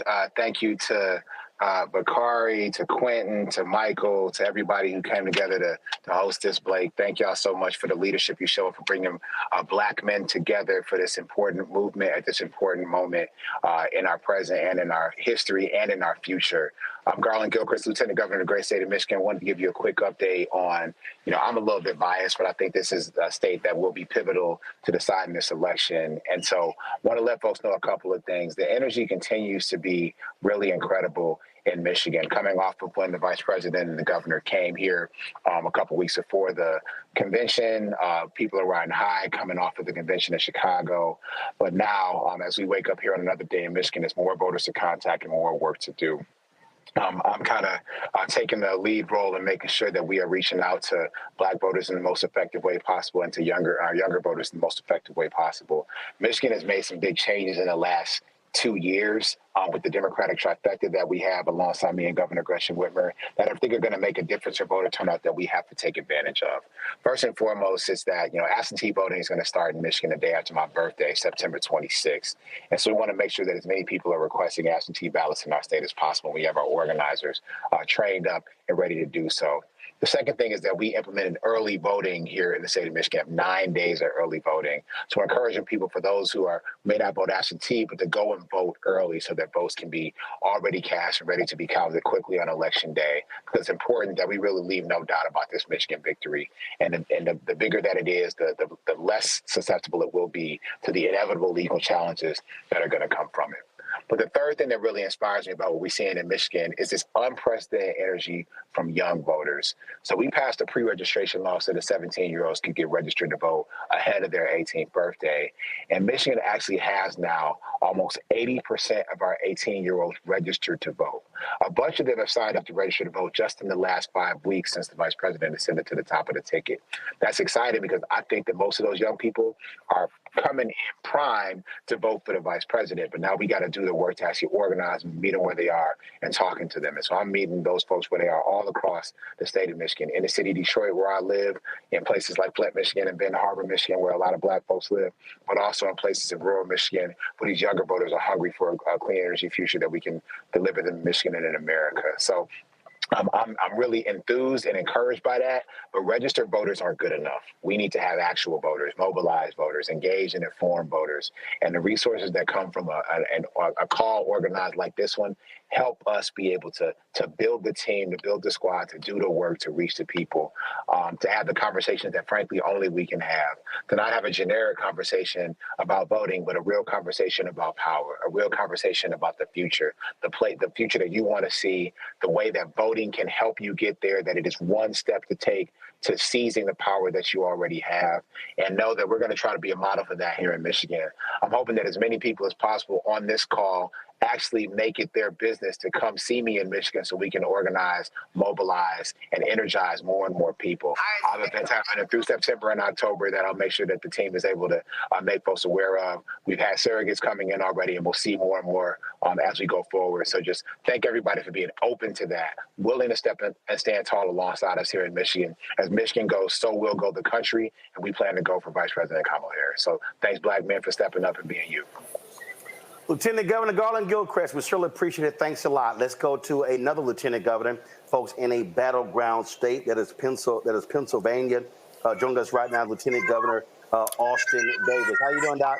I'm doing great, Roland. Hey, great to be with all you brothers today. My condolences to you, keeping your family in my prayers as well. It's great to see so many Black men energized and ready to mobilize for Kamala Harris. I have been so excited as I've crisscrossed Pennsylvania for the last few weeks talking about the vice president's message and what the great things she's going to do once we elect her to office. But, we've been having real conversations, particularly with Black men who, quite frankly, feel like the system just doesn't work for them. And I think it's going to be important that Black men show up and talk about and talk to each other about how we can begin to solve some of the biggest problems in our communities, why we have to be engaged in the electoral process. I've been proud to chair the Black voters for Harris of Pennsylvania to help make sure we're turning out Black voters, not just in Pittsburgh and Philadelphia, but all across Pennsylvania in small communities like Erie and Chester and McKeesport and Aliquippa, because we know Black people live everywhere. I want to echo the invitation that my colleague LG Gilchrist gave. Pennsylvania is going to be a close state. We know that the last election was decided by half a percentage point. I believe this election is going to be equally as close. We really could use all hands on deck. I've been so excited to see the energy on the ground here in Pennsylvania. Since Kamala Harris ascended to the top of the ticket, we've had over 40,000 people sign up to register with the Democratic Party, sign up to volunteer with the Democratic Party in this election. So we are super excited to see the energy on the ground, but we need to translate that into doors. So if folks want to come to Pennsylvania, I want to meet you. I want to campaign with you. I want you to engage with us because as Pennsylvania and Michigan goes, the country's going to go. And it's so critical to make sure that we use every power and our resource to elect Kamala Harris. And look, the alternative isn't just a bad candidate. The alternative is Donald Trump, somebody who has openly espoused racist views, who has openly talked about taking America backwards, who we know what he did when he had 4 years in the White House, and that wasn't center of the concern of Black and brown people. So I'm proud to be with you all in this fight. I look forward to helping to lead us on to victory here in Pennsylvania. I believe we will win, but we have to do the work to get there. So thank you all for being here, and it's great to be with you all in this fight. All right, then, Lieutenant Governor Austin Davis of Pennsylvania, we certainly appreciate you joining us on this call. Just to give some folks perspective in terms of how we see these things changing. Polling data comes out all the time, and let me be real clear. When you look at this polling data, and we keep saying this over and over and over again, don't just get focused on polling data. Vice President Kamala Harris keeps saying, run as if we are behind. Run as if we're operating as underdogs. Fox News polling comes out, shows her up 2 points in Georgia, 2 points in Nevada, Arizona, showing down in North Carolina. Polls are going to change every single day. Not a single poll has ever won an election. What wins elections are when people show up, turn up, and turn out. And so those things have to happen. Also, understand what's happening in Texas. They moved some 1 million people in terms of off the voting rolls. So we want everybody who's watching and listening to check your voter status. Go to iwillvote.com. Check your voter status. We see these shenanigans happening in Georgia, in Florida, and other places. And so we want you to always protect yourself when it comes to voting. And when I say, folks, why our voting matters, I'm going to use the example of Wisconsin. I'm going to bring up former Lieutenant Governor Mandela Barnes of Wisconsin. In 2022, he was running for the United States Senate against MAGA Senator Ron Johnson. Well, what happened? In Milwaukee alone, it was a tight race. You had a lot of third-party groups and PACs who were pouring money into there, saying he wanted to defund the police, who were attacking Black Lives Matter, all those different things. 50,000 fewer people voted in Milwaukee. 50,000 fewer people voted in Milwaukee, just Milwaukee, in 2022 than the people who voted in 2020. Why am I saying that? Because many of us turn out in presidential elections. We don't turn out in midterms. Same thing happened. Obama gets elected in 2008. We don't show up in the 2010 midterms. 16 state legislatures flip. Republicans take control of governor's mansions, take control of one of the branches in the federal level, and then you begin to see all of these laws then coming out. Well, in Wisconsin, 50,000 fewer people voted in Milwaukee. Mandela Barnes loses to Ron Johnson by 26,000 votes. If those 50,000 people show up in 2022, we're not introducing him right now as former Wisconsin Lieutenant Governor Mandela Barnes. We'll be saying, here is U.S. Senator from Wisconsin, Mandela Barnes. That's why we must understand every single election is crucial. So let's go to Mandela Barnes right now. Hey, man, thank you so much for setting the stage. And I got on a little bit late, so if condolences are in order, please accept them from me. Didn't get to hear the situation, but no. Appreciate it. Appreciate it. It's my sister who passed away, but go right ahead, my brother. Yeah, man, certainly sorry to hear that. I'm glad you set the stage. I'm glad you talked about my race and the importance of the context of where we are now versus where we were 2 years ago, because at this point, late August of 2022, I was way ahead in the polls, but unfortunately had been left behind. And there was just this battering of negative attack ads that went up on air from third-party groups. You mentioned the 26,000 votes that I lost by, the 1%. That all equal to $26 million that my campaign was outspent by third-party groups. And these are the same folks that are lining up, planning to do the same exact thing to Kamala Harris. I was at the gym today. I saw it was essentially the same exact commercial from 2 years ago. They just took me out of it and put her in it. And they're going to try to do everything to distort her record. They're going to try to do everything to make a monster out of her. And that is why we have to stand up and mind the gap. That's why we have to stand up and show that we won't take this lying down. We won't take people just showing up to our communities trying to tell us who we are. And, quick shout out to lieutenant governors in Pennsylvania and Michigan, because you did leave out Wisconsin, the two of y'all. But that's okay. I'm here to say that Wisconsin is the most important swing state, the swingiest of the bunch, if you will, given the fact that Donald Trump won Wisconsin by about 20,000 votes. Joe Biden won Wisconsin by about 30,000 votes. As was mentioned, I lost my race by 26,000 votes. So very, very narrow margins. But when we show up, we win. And the way we get people to show up is through constant and sustained engagement. We have to make sure people believe. We have to make sure people trust us. We have 70 days to do so. Now, the energy is through the roof. As so many other folks will tell you, it is something magical that is happening right now, but it will not sustain itself. All this excitement does not sustain itself. It just won't exist because we want it to. It exists because we put in the time, the effort, the money, the resources, the blood, the sweat, and tears to get Kamala Harris over the finish line to become the next president of the United States of America. Now, we're all coming down from our DNC high, and I don't want us to feel that we had so much fun during the DNC, whether you were at home or whether you were at the United Center. I want you to think that we had so much fun and excitement that we can't get to work the next day. That next day is already here. And so for all the folks who are on this call right now, who know somebody who's still on the fence about whether it makes sense, whether it even matters if they show up to vote, we have to change hearts.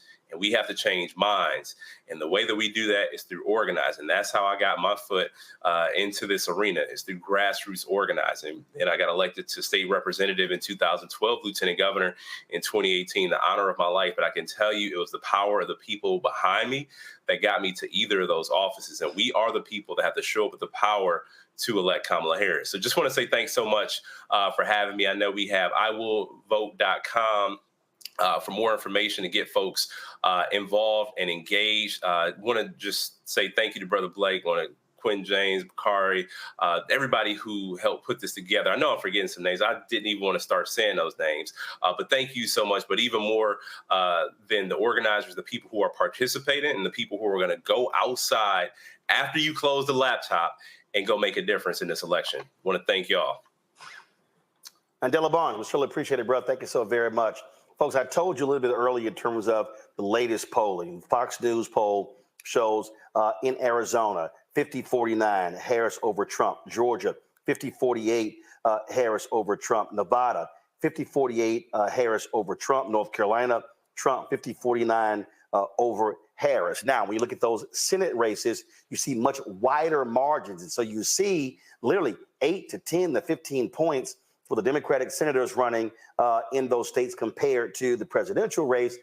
And so the reason why that's important, the United States Senate is crucial because if Democrats hold onto the United States Senate, that's how they'll be able to confirm federal judges. 200 federal judges have been confirmed under Biden-Harris. 58 of those federal judges are African-American, 37 black women, 21 black men. More black female appellate judges have been appointed and confirmed by Biden-Harris and by the Democratic Senate than all previous presidents combined.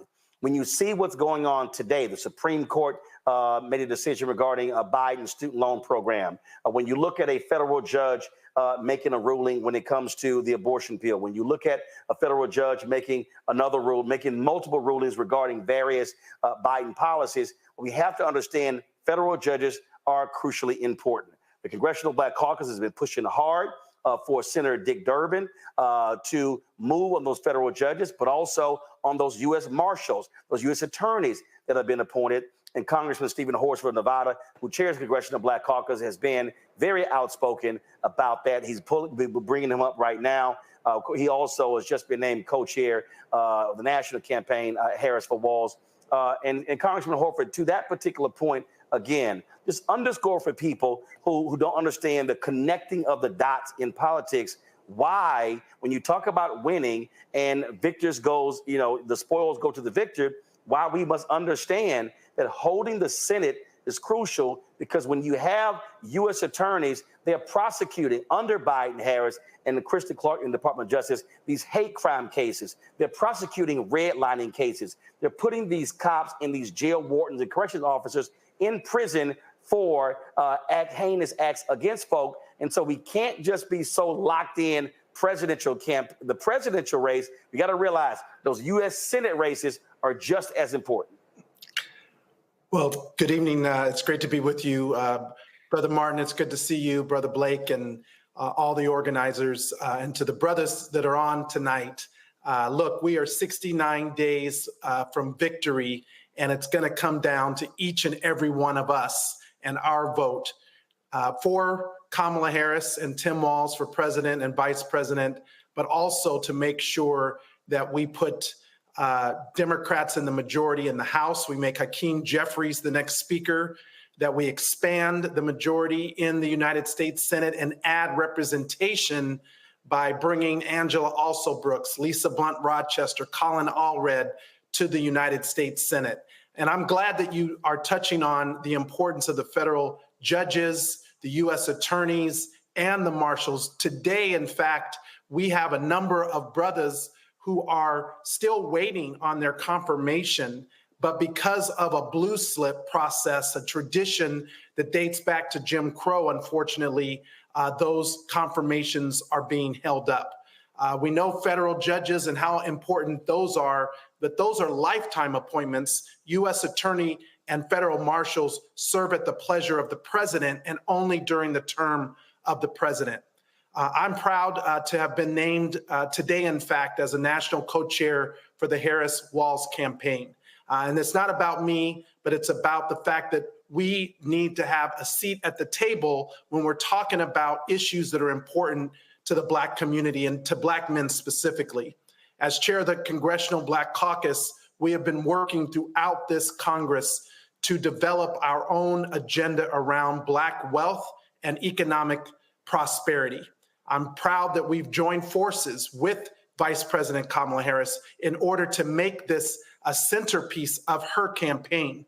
And the fact that she's already announced a number of the provisions of her economic plan that speak directly to lifting up Black communities as it will lift up all communities. By building 3 million more homes in America, bringing down the cost of rent, and making housing more affordable, something that is really important to Black men as we provide for ourselves and our families. Making sure that we pass a new child tax credit and increase it to $6,000 per child for families with young children. That is something that is incredibly important because under the Biden-Harris administration, when Democrats were in control, we lifted 50% of Black children out of poverty through that child tax credit. Those $300 a month checks per child, that was Biden-Harris and Democrats in Congress. And under Kamala Harris, she has already proposed to increase that to $6,000 per child for young children.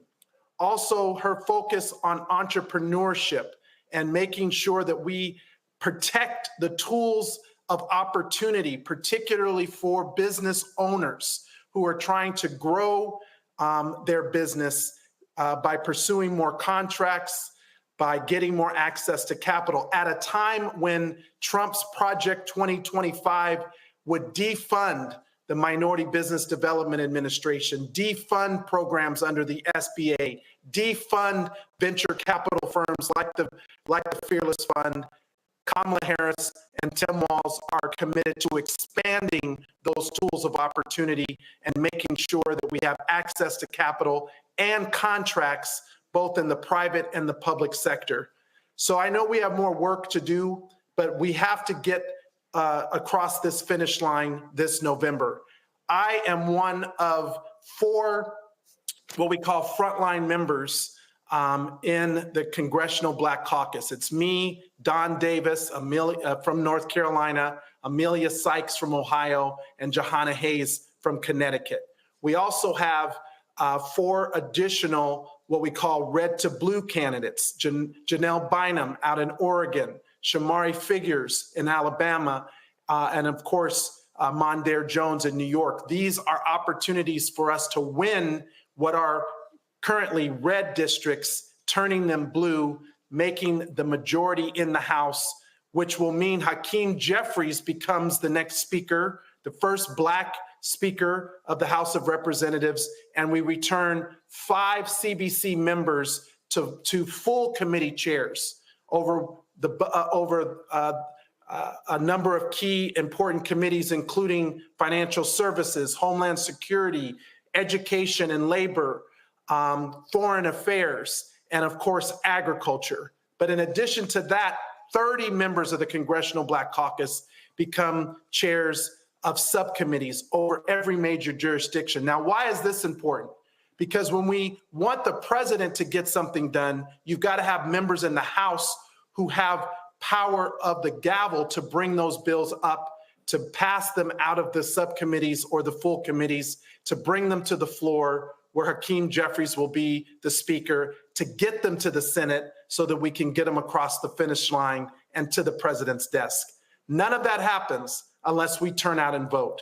So I'm encouraging all the brothers out there to make sure that we're not only registered to vote, that we've checked our registration, that we make sure that it's active. You can do that by going to iwillvote.com, making sure that everyone in our family, in our businesses, in our place of work, and our place of worship are registered to vote.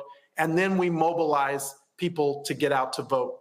Finally, let me just say that it's not only about voting, but it's also about holding those of us who are elected accountable once we are in office to move the agenda. And I do understand the importance of having a Black wealth agenda. That is what the Congressional Black Caucus has been working on, and we'll be ready on day 1 with Democrats in the majority and Kamala Harris in the White House to move that agenda forward. So let's get out there, let's make sure that we win this and then win for our people going forward. So thank you all for allowing me to jump on. Please visit me at stephenhorsford.com. I'm one of the battleground districts that we also have to win out in Nevada. We're gonna do that with all of your support. All right, then. So we certainly appreciate that, Congressman Stephen Horsford, my alpha brother, chair of the Congressional Black Caucus. Thanks a bunch. Folks, joining us right now is Darius Brown, Delaware State Senator. Also, keep in mind, happening there as well, we are likely going to get a sister back into the United States Senate, and that is Congresswoman Lisa Blunt Rochester. She is running for United States Senate there in Delaware. And so we can't wait to support her in that effort. So if y'all in Delaware, make sure you cast your ballot for her. Let's go right to State Senator Darius Brown. You there? I am. Good to see you, Brother Roland, and all the brothers that are here tonight on tonight's call. I want to talk a little bit about our politics and why our politics are local, and the impact that it has when we elect African Americans in state legislatures, when we show up to vote as Black men, and how that enhances what's going to happen with Vice President Harris, but also the majority in the United States Senate and House, and what that was allowing us to do here in the state of Delaware, where we were able to appoint the first African American Supreme Court justice recently. We were also able to add more African Americans to the Delaware judiciary. We're able to adopt adult expungement, which was not legislation here in the state, and working with our Congresswoman Lisa Blunt Rochester, replicating her clean slate bill for automatic expungement in Congress here in the state of Delaware, where over 200,000 Delawareans now have had their records automatically expunged. We've been able to invest and build the first new public school in the city of Wilmington, an $86 million investment because of federal funds and how they've been able to be brought to the state of Delaware, and we're driving to improve public education. So for the brothers that are on this call, as we are going to make sure that we show up in November and vote for Vice President Harris, we're going to show up and make sure that we can get that Senate majority here in Delaware by electing our Congresswoman Lisa Blunt Rochester to the United States Senate. We want to make sure that we also increase Democratic representation in the House of Representatives so that Brother Hakeem Jeffries can be the Speaker of the House. But locally also, when we show up to vote, it is the trickle-down effect. It is the effect of not only those that are going to be elected at the national level, but for a brother like myself, who's the only African-American man that serves in the Delaware State Senate, it's about electing more African-Americans to the state legislature and how we're able to invest and improve our communities because of that. So whether it's in our barbershop or in our churches or in our Masonic halls, or even within our neighborhoods, at our neighborhood bars or clubs, to engage our friends, particularly African-American men, around registering to vote, about getting active and participating in this election process and showing up to vote in November and throughout this early voting, absentee voting process that exists in many states. So for us in Delaware, we're going to show up blue, but we also want to make sure that African-American men are working with Brother Austin and friends of mine like Representative Jordan Harris and others in Pennsylvania, so that Pennsylvania shows up and is blue as well, so that we can have that victory in states like that as well. So again, I want to thank you all for allowing me to be on tonight's call, and for all of the brothers that are here. Just want to reemphasize that to this election, we're going to make sure that we elect Kamala Harris as the next president of the United States, but also we're going to ensure that we have representation at the local and congressional level as well, which is so important to us. All right, then. State Senator Harris Brown, we surely appreciate it. Thanks a lot. Folks, let's go to Arizona. Former Arizona State Representative Jevin Hodge, he joins us right now. That, again, is another one of those battleground states on the presidential side, but also on the U.S. Senate side as well. Jevin, go right ahead. Roland, thank you so much for having me here today, and it is a great honor to be here with you. I want to start by saying I'm giving you my love and my condolences. We're with you, brother. We're uplifting you, and we're wrapping you in love and prayer. Just know that we got your back, as you have always had our back. My name is Jevin Hodge, former state representative from the great state 48, Arizona, where I have served as the former vice chairman of the Arizona Democratic Party. And in 2022, my congressional seat in Scottsdale, Arizona was the 6th closest seat in the country. Like my brother, Mandela Barnes, my seat was decided 8 days after the election, and it was decided by 3,197 votes, which is less than 1%. So when you believe that your vote doesn't matter, when you think that your vote doesn't matter, I, Mandela Barnes, we are living proof that every vote matters. And here, let me break it down for you here in Arizona. Just recently, you might have seen on TV, Vice President Kamala Harris and Governor Tim Walz hosted the largest political rally in Arizona history, clocking in over 15,000 people. They tried to say it was fake news. No, I was there. The energy was popping. It was live. And let me just express that importance. In 2020, President Biden won Arizona by a margin of 0.03%. And let me just tell you this, that was 10,457 votes. 10,457 votes decided the presidential election in 2020. And I can tell you this, it's going to come down to a margin like that again here in 2022. We got Ruben Gallego running for the United States Senate. He is going to mop the floor with Kari Lake. And we need your help. We need your support. We need you to engage in Arizona. To give you an idea what the landscape looks like here in the state legislature, it is a 1-seat divide in the House and the Senate, 29-31 split in the House, 14-16 split in the Senate. We can flip both chambers. We can give Governor Katie Hobbs the governing majority so we can fight back for some pro-Arizona, pro-people solutions here. And with that, Black people in Arizona make up about 5% of the population. So when you look at that, about 4.1 million registered voters in Arizona, Black people make up about 20 to 25%. We alone will decide this election in 2024. And so we got to get out there. If you're in a blue state,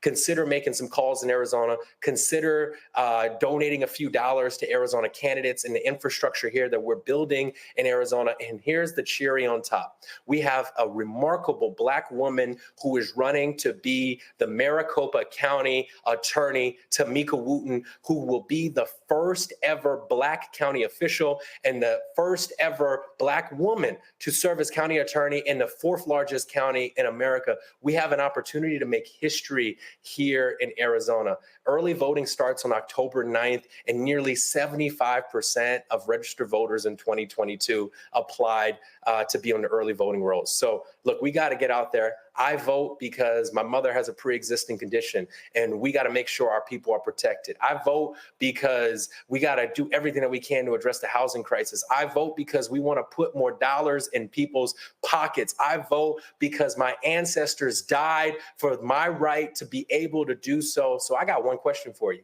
Are you with me? Let's get out there. Let's do this. Let's rock the show. Arizona, just like Michigan, just like Pennsylvania, just like Wisconsin, just like Georgia, will be one of the consequential states in the union that will decide the future of this country. Thank you, my brothers. Thank you, Black men. Thank you for stepping up. Look, we can't just leave it to the sisters to save this country. We got to do our part too. I love each and every one of you. Thank you for being here tonight. Thank you, Roland. All right, then. We certainly appreciate you joining us, Jevin. So earlier, I think it was Mike, no, it was Khalil made a reference to today. So, yeah, it is correct. 61 years ago, the March on Washington for Jobs and Freedom took place here in Washington, D.C. Of course, Dr. King gave that speech known as I Have a Dream speech, but actually was called Normalcy No More. But also keep in mind, 69 years ago on this day, Emmett Till was lynched in Mississippi. That took place August 28th, 1955. And many of us were there 16 years ago in Denver when on this date, then Senator Barack Obama accepted the Democratic nomination for president in the stadium there in Denver. And so just wanted to give you those historical footnotes that took place again on this day, August 28th, in different years. Joining us right now, folks, is Kevin Olasanoye. I hope I pronounced that correct. He is the executive director for the Democratic Party in Georgia. Georgia is a critical battleground state. Vice President Kamala Harris, Governor Tim Walz, they are there in Georgia today, touched down today. They had some events in different parts around Savannah. They will be holding a rally in Savannah, Georgia tomorrow. And of course, Savannah, Georgia is the hometown of Georgia United States Senator, my alpha brother, Raphael Warnock. So let's go to Kevin. Kevin, you're on mute. It's only taken 4 years. There you go. In Israel. Thank y'all for having us tonight. I appreciate it. Kevin, hold on, Kevin. I didn't hear you. You said it only took 4 years for what? I said it only took 4 years for me to find where the mute button is on a virtual call. I appreciate you. Our hearts and our thoughts and prayers are with you and your family. Thank you to our brothers who organized the call. I'm honored to be on here tonight. Look, I'm here for 3 reasons. The first reason is my Black son, Elijah, who will be 4 years old next year. And I just don't want to have the talk with him, the talk that we brothers have to have with our sons about what we're supposed to do whenever we have an interaction with law enforcement. I want him to live in a world where he can do and say as he please, like his white brothers and sisters do as they please with law enforcement, and they can make it back home safe at the end of the day. My second reason is my daughter, Destiny. She's almost 2 years old. And,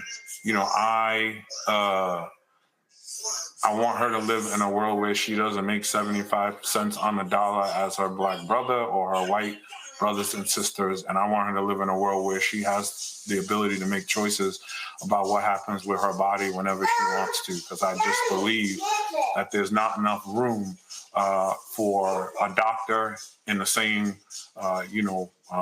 hospital room as her and all the people that she wants to make those decisions. And 3, I'm in it because I don't believe that I get to sit on the sidelines when it comes time to building the future that I believe that we should have as Black people and as Black men. I believe that every generation is called to roll up their sleeves and put their hand on the arc of the moral universe to bend it towards justice. I don't believe it happens on its own. It happens because each of us step up to the plate when the time is necessary to put our hand on it and force it to bend. So I'm really excited about the work that we're doing in Georgia. I'm really excited about everything that we got going on here. Don't believe the polls. Don't believe what you hear on television. We are going to win the 16 electoral votes for Kamala Harris and Governor Walz in Georgia in 2024. In 2020, they said we couldn't do it. They didn't believe us. In 2022, they said it was a fluke. We weren't going to be able to get it done. And time again, we have shown in Georgia, we set the trends. We did it even at the convention, right? We broke the roll call. We broke the internet. It's broken forever. It'll never be the same again. That's Georgia. That's how we do it. That's how we believe we're going to have to do it. We think big, we dream big, but we also put in the work. There are 175 people on the ground here doing work in Georgia. There are 25 offices happening open all over the state of Georgia. We are doing the work to do 2 things. First, we're going to organize ourselves into a victory. And second, we're going to protect that victory at the courthouse steps, right? So that means... Hey, Kevin, can you do me a favor? Can you explain to folks, because what the VP and Governor Walz are doing. I was there on the ground for Warnock in 2020, 2022, where, again, a lot of folks want to focus on Atlanta. But the reality is the reason they won, remember, Purdue came within 0.3% of actually beating Ossoff. And the reason Biden-Harris won is because Black folks were mobilized in non-Atlanta areas. And that is, the focus was on Jonesboro, Statesboro, Albany, Athens, Savannah. And so what I need people to understand is we don't need everybody and their mama organizing in Atlanta. That's needed. We need maximum turnout in the Atlanta metro area. We've got to be hitting the rural parts of Georgia where there are lots of Black people to make sure that we are running up big numbers there too. Yeah, Roland, I think the plan here in Georgia is 3 approaches, right? You're absolutely right. 70% of the state's population lives in the metro Atlanta area. So we got to win there. We got to run up our numbers there, which means our Black sisters have to show up. But yes, our Black brothers have to show up too. And at the Democratic Party of Georgia, I learned this from my brother, Quentin James. We don't call them low propensity voters. I don't believe in that. We call them low investment voters. I believe the reason why some of them don't vote is because we don't spend the time trying to talk to them and meet them where they're at. So in Georgia, that is what we're doing. That's a critical part of the puzzle. I also believe there is a very small sliver, if you can believe this, Roland, of the population of the electorate that is legitimately on the fence on this election. They either don't know Kamala Harris and her record, or they know Donald Trump and they think that because he sent them a stimulus check in 2020, that everything was all good on his watch. And we got to talk to those people and remind them what it was like to live in Donald Trump's America in 2019 and 2020, right? America fired this guy for a reason, and we're going to have to remind those folks why we did that. But then absolutely, Roland, I'm calling it the 5% plan, and that's everywhere outside of Metro Atlanta. We just need 5% more raw Democratic vote out of every place that Donald Trump and Herschel Walker won by 10 points or more. And here's what that means. That means Kamala Harris wins by a mile. That means Stacey Abrams is the governor of Georgia right now. That means Charlie Bailey is the lieutenant governor of Georgia right now. That means Jennifer Jordan is the attorney general in Georgia. It means that there is a Democratic majority in the House and in the Senate in Georgia. And what that means is that Georgia is not one of the only 9 states in America that hasn't expanded Medicaid, that doesn't have a plan to feed hungry kids, right? There are real implications for all the work that we're doing. And that's why we're hustling. That's why we're working so hard to make sure that we do everything we possibly can. So when you see the vice president and the governor doing a rural tour in Savannah, it's not by accident, right? They understand the numbers as much as we do. They have to go to the places where the votes are. There's a small place in South Georgia called Valdosta.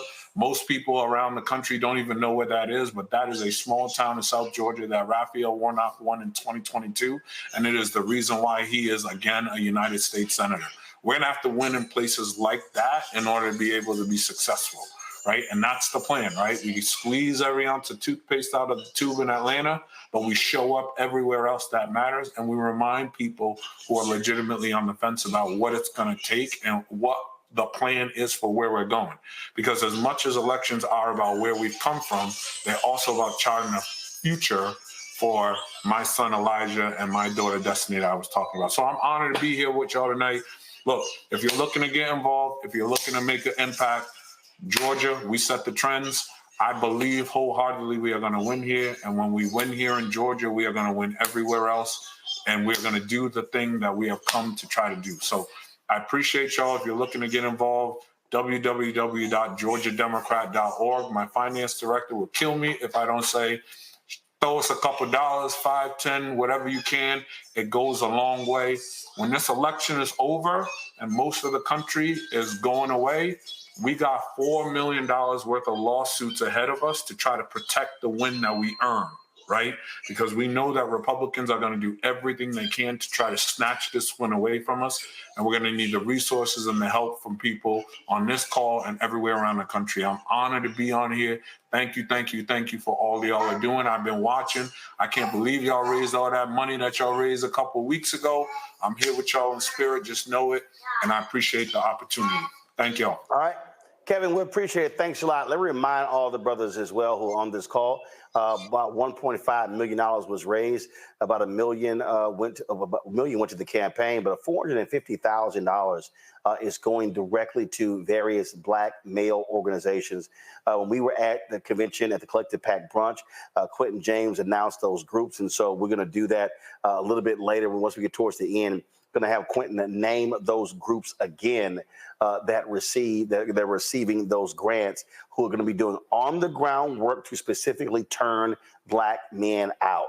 Folks, a little bit earlier on Roland Martin Unfiltered, I talked to rapper YelloPain, who in 2020 did a video called "My Vote Don't Count," and he said that he was one of those folks who didn't understand how voting was connected, not just where everything is not just the presidential race, but all going from the top to bottom, bottom to top. And so in case you have not seen that video he did with 7th Streeter, I want to play that for you because every single one of us should be grabbing this video on YouTube. You should be downloading on your phone because he's speaking to a lot of brothers and sisters who do not understand politics, who do not understand how these things are connected. So, Keenan, roll it.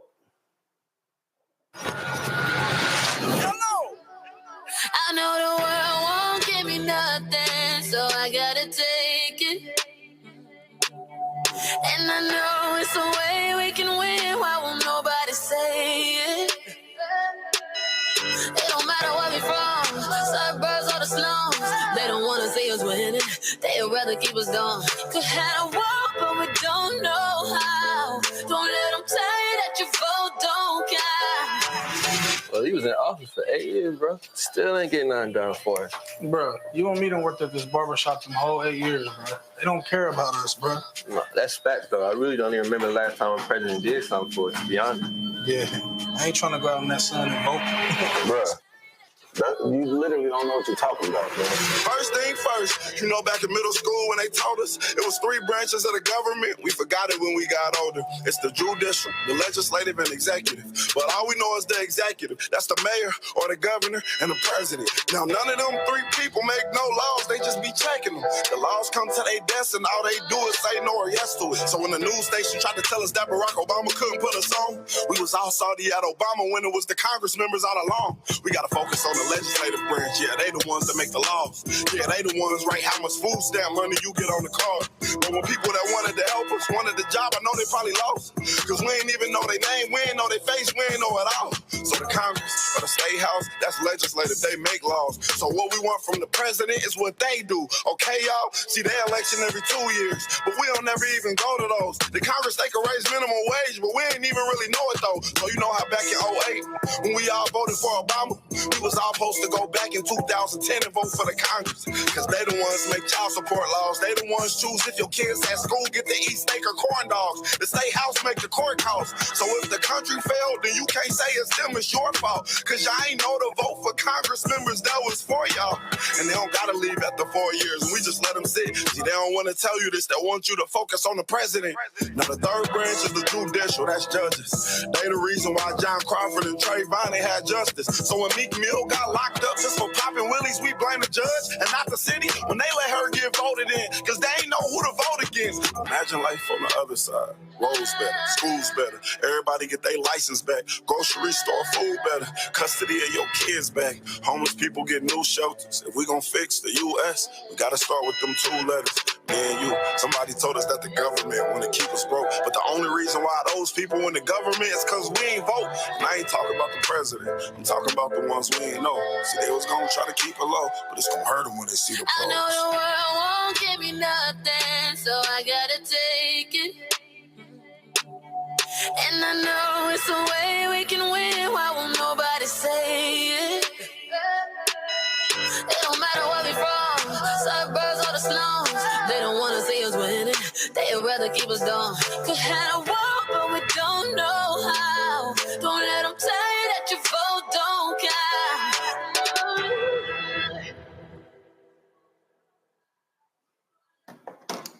Again, folks, that's important because we need to be messaging to as many people as possible how these dots are connected, because come November, there are numerous races on the ballot: presidential, U.S. Senate, U.S. House, gubernatorial, state rep, state senators, county commissioners, district attorneys, state school board of education, local school boards, city council, DAs, district judges. I mean, you name it. And so all of those things are important. Folks, let's go to Meredith Horton. She's the National Director of Voter Protection for the Harris-Walz campaign.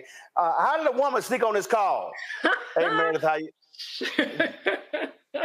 Don't tell. Well, thank you for the invite, Roland, Michael, Khalil.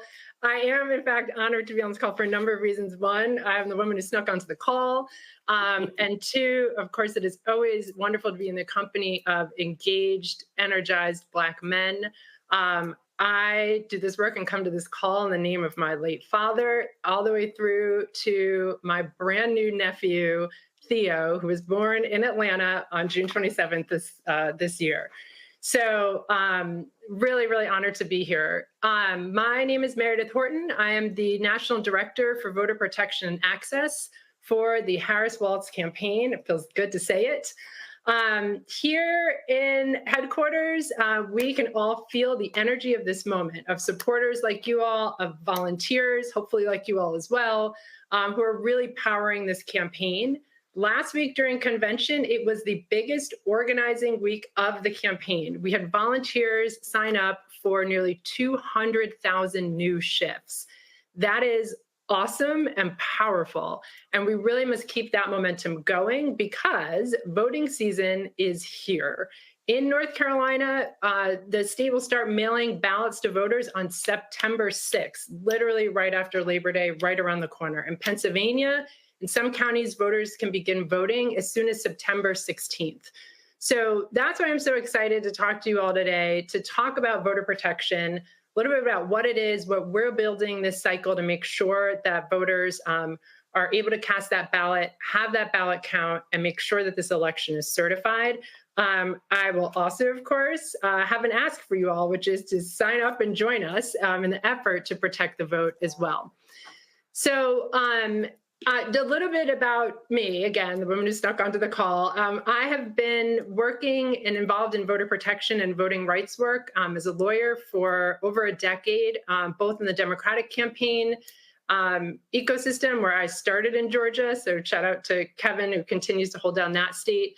And I've also done this work on the nonpartisan side. I'm also really proud to have spent quite a bit of time doing this work in the South, where we know our voters are and where our voters of color are represented more heavily and often are facing really significant burdens and barriers historically and still sometimes in present day. So for me, doing this work means this is how I engage in the project of democracy. So in order for all of us to really see that thriving, inclusive, multiracial democracy that we deserve and that we continue to demand, it does require, as I know others on the call have said, all of us to figure out how we can plug in. For some of us, that looks like campaign work. It looks like running for office. It looks like dedicating your work to your energy to doing this work for nonprofit organizations. And it also is just as important to plug in to democracy by going and casting that ballot, making sure your neighbors and family members have checked their registration and know how to register. All of that counts. All of that is really important. And we're excited to find places for all of you to plug in to the campaign.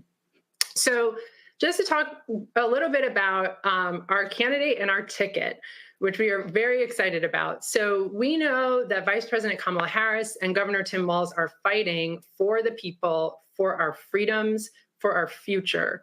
We've also seen that Donald Trump is only fighting for himself. So this is why it's so important and exciting to support this ticket. We are committed to strengthening our democracy and protecting our freedoms. Vice President Harris told us last week at convention that when we elect her and Governor Walz, we will finally have the opportunity to pass the John Lewis Voting Rights Act and the Freedom to Vote Act, kind of critical pieces of legislation to continue to safeguard our right to vote. We know that as senator, she introduced the Vote Safe Act, which aimed to expand early in-person voting, no excuse, mail-in voting, and drop boxes across the country, all things that make it easier for folks to cast a ballot and have that ballot count. And under the Biden-Harris administration, we saw the DOJ double its number of voting rights attorneys and enforcement staff. So they are prepared, again, to make sure that we are protecting the right to vote and being aggressive about it. So as I said at the top, in voter protection, our central job is really to make sure that every eligible voter who wants to cast a ballot can do so and have that ballot count and make sure that those elections are certified. So I'm going to talk a little bit about what we're building to do that. So right now, we've got over 100 staff in 12 states, and that will continue to grow as we get closer and closer to Election Day. So we are standing up or have stood up teams in Arizona, in Nevada, Michigan, Minnesota, Wisconsin, New Hampshire, Pennsylvania, Georgia, Florida, Virginia, North Carolina, and Maine so far. And this team is complemented by a really strong legal program that has been developing expertise on the laws and legal landscape in our top battleground states since last fall. So we work hand in hand together to monitor issues and barriers to voters as they arise and make sure that we're using tools like litigation and going to the courthouse when necessary in order to protect that right to vote. And the legal team has been involved in nearly 24 lawsuits across the country so far aimed at protecting voters. So my staff will be working over the next 60 plus days to counter all the attacks on voting rights and to shore up our election systems so that they work for our voters. And there's three main elements of our program. So one, expanding access to the ballot, two, protecting elections, and three, educating voters. So when we talk about expanding access, we are working hard and have been since well before this moment here, since earlier this year, to remove barriers to the ballot box and to proactively look for opportunities to expand access to voting. So we are true advocates in voter protection. We do this building on the work of previous cycles. We recognize that by and large, voters now do have more ways to cast a ballot than ever, a lot of which is due to changes implemented during 2020 in the pandemic, such as expanded vote by mail. And so while we've seen expansions, we have, of course, also seen states that are trying to roll back some of that access. And so we've been tracking this and are on the case. To give you a few examples, in Georgia, for months, MAGA Republican members of the state election board have been laying the groundwork to try to block certification of the 2024 election if Donald Trump loses. Just another effort to try to steal the Georgia election like Trump tried to do in 2020. We are taking proactive steps to stop them and protect the integrity of our elections.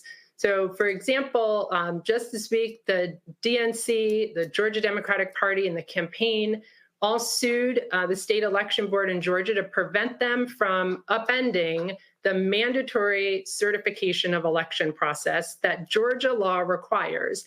And they tried to do this just weeks before voting begins. But no, again, we are on the case, taking them to court to prevent that from happening so that when you cast that ballot and we get through election day, that those elections are all certified as they are legally required to be. In North Carolina, we know that early voting is really popular, particularly among communities of color. We have been advocating for early voting sites for months, to making sure that there are locations that are accessible to all voters. We continue to follow up that those locations, to make sure those locations are not eliminated as we get closer in time to voting. In Nevada, we are working with voters whose mail ballots have been rejected in the past for mismatched signatures. So sometimes when the signature on your ballot doesn't match the signature on file with the elections office, your ballot ends up rejected. We've been working directly with voters to update their signatures so their ballots are less likely to be rejected this fall.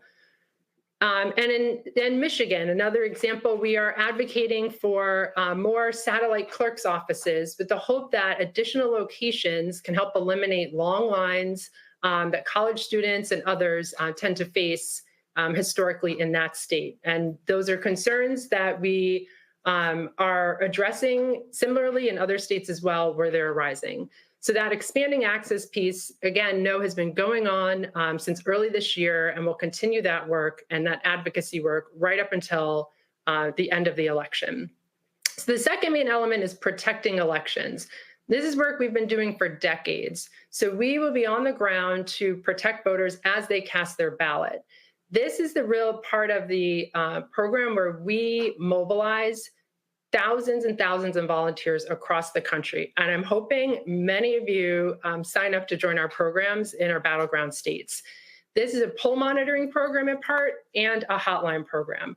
Our poll monitoring program puts individuals just like you all out in polling places across the country. So we make sure that you are trained, that you are supported by resources both in hand and back in boiler rooms and campaign offices. But those poll monitors really become our eyes and ears on the ground to ensure that voting is safe and fair. These volunteers are absolutely critical to our campaign. They are able to tell us, for example, if there's a 3-hour line in Fulton County polling location on a Sunday, is it because there's a long line of excited Harris-Walz voters who came out as part of a huge Souls to the Poll effort? And so folks are hyped, they're excited to vote for Democrats up and down the ballot.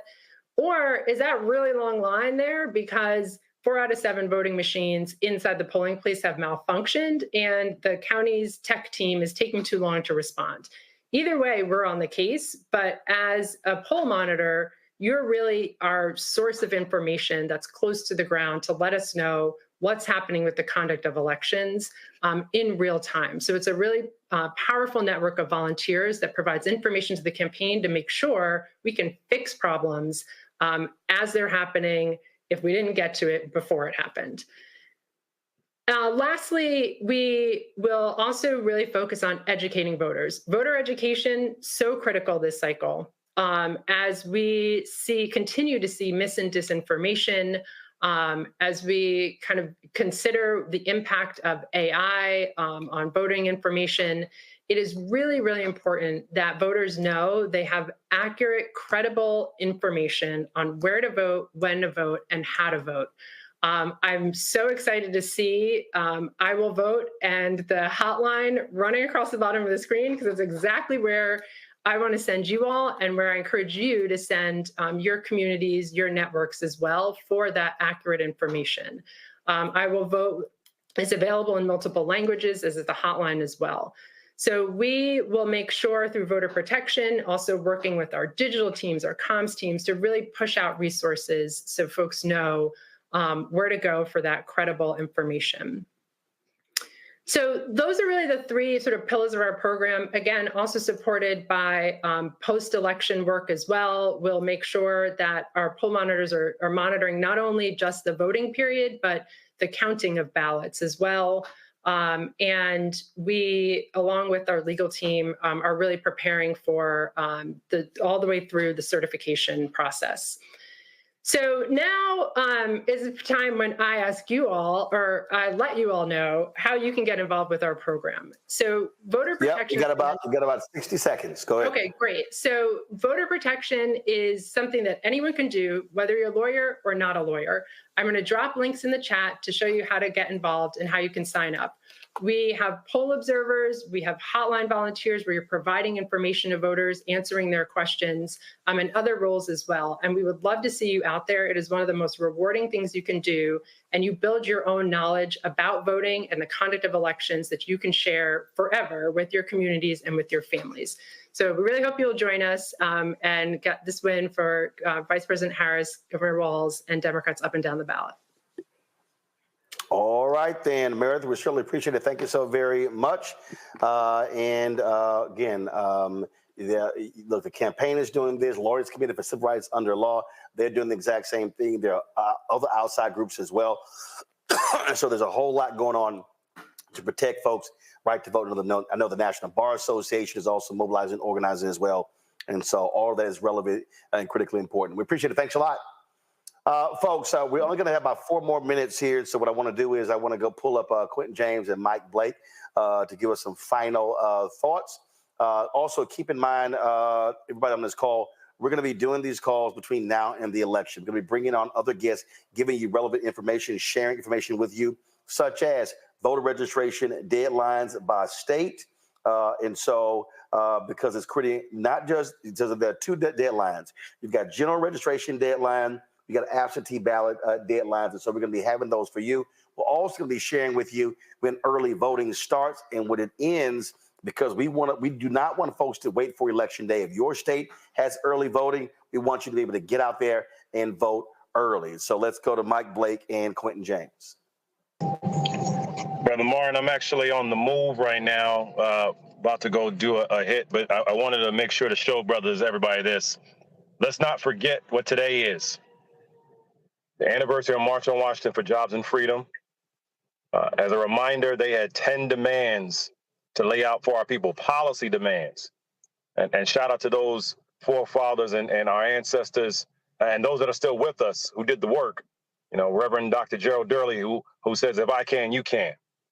And so I hold this up as a reminder of the work we have to do, not just tonight, but every night.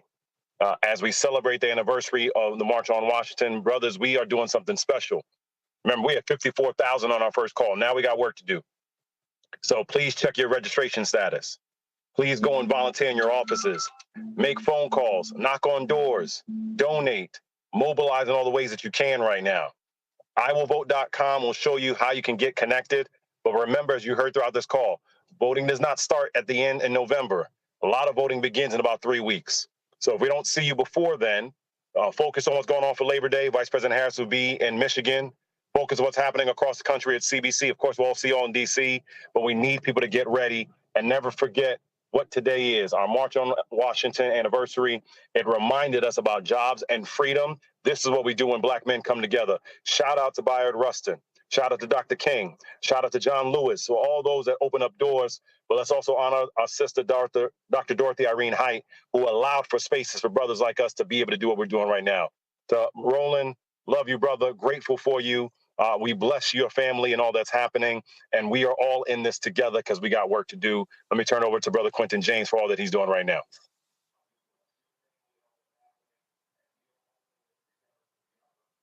Mike Blake, thanks a lot. Be safe. Quentin. Quentin James with Collective Pack.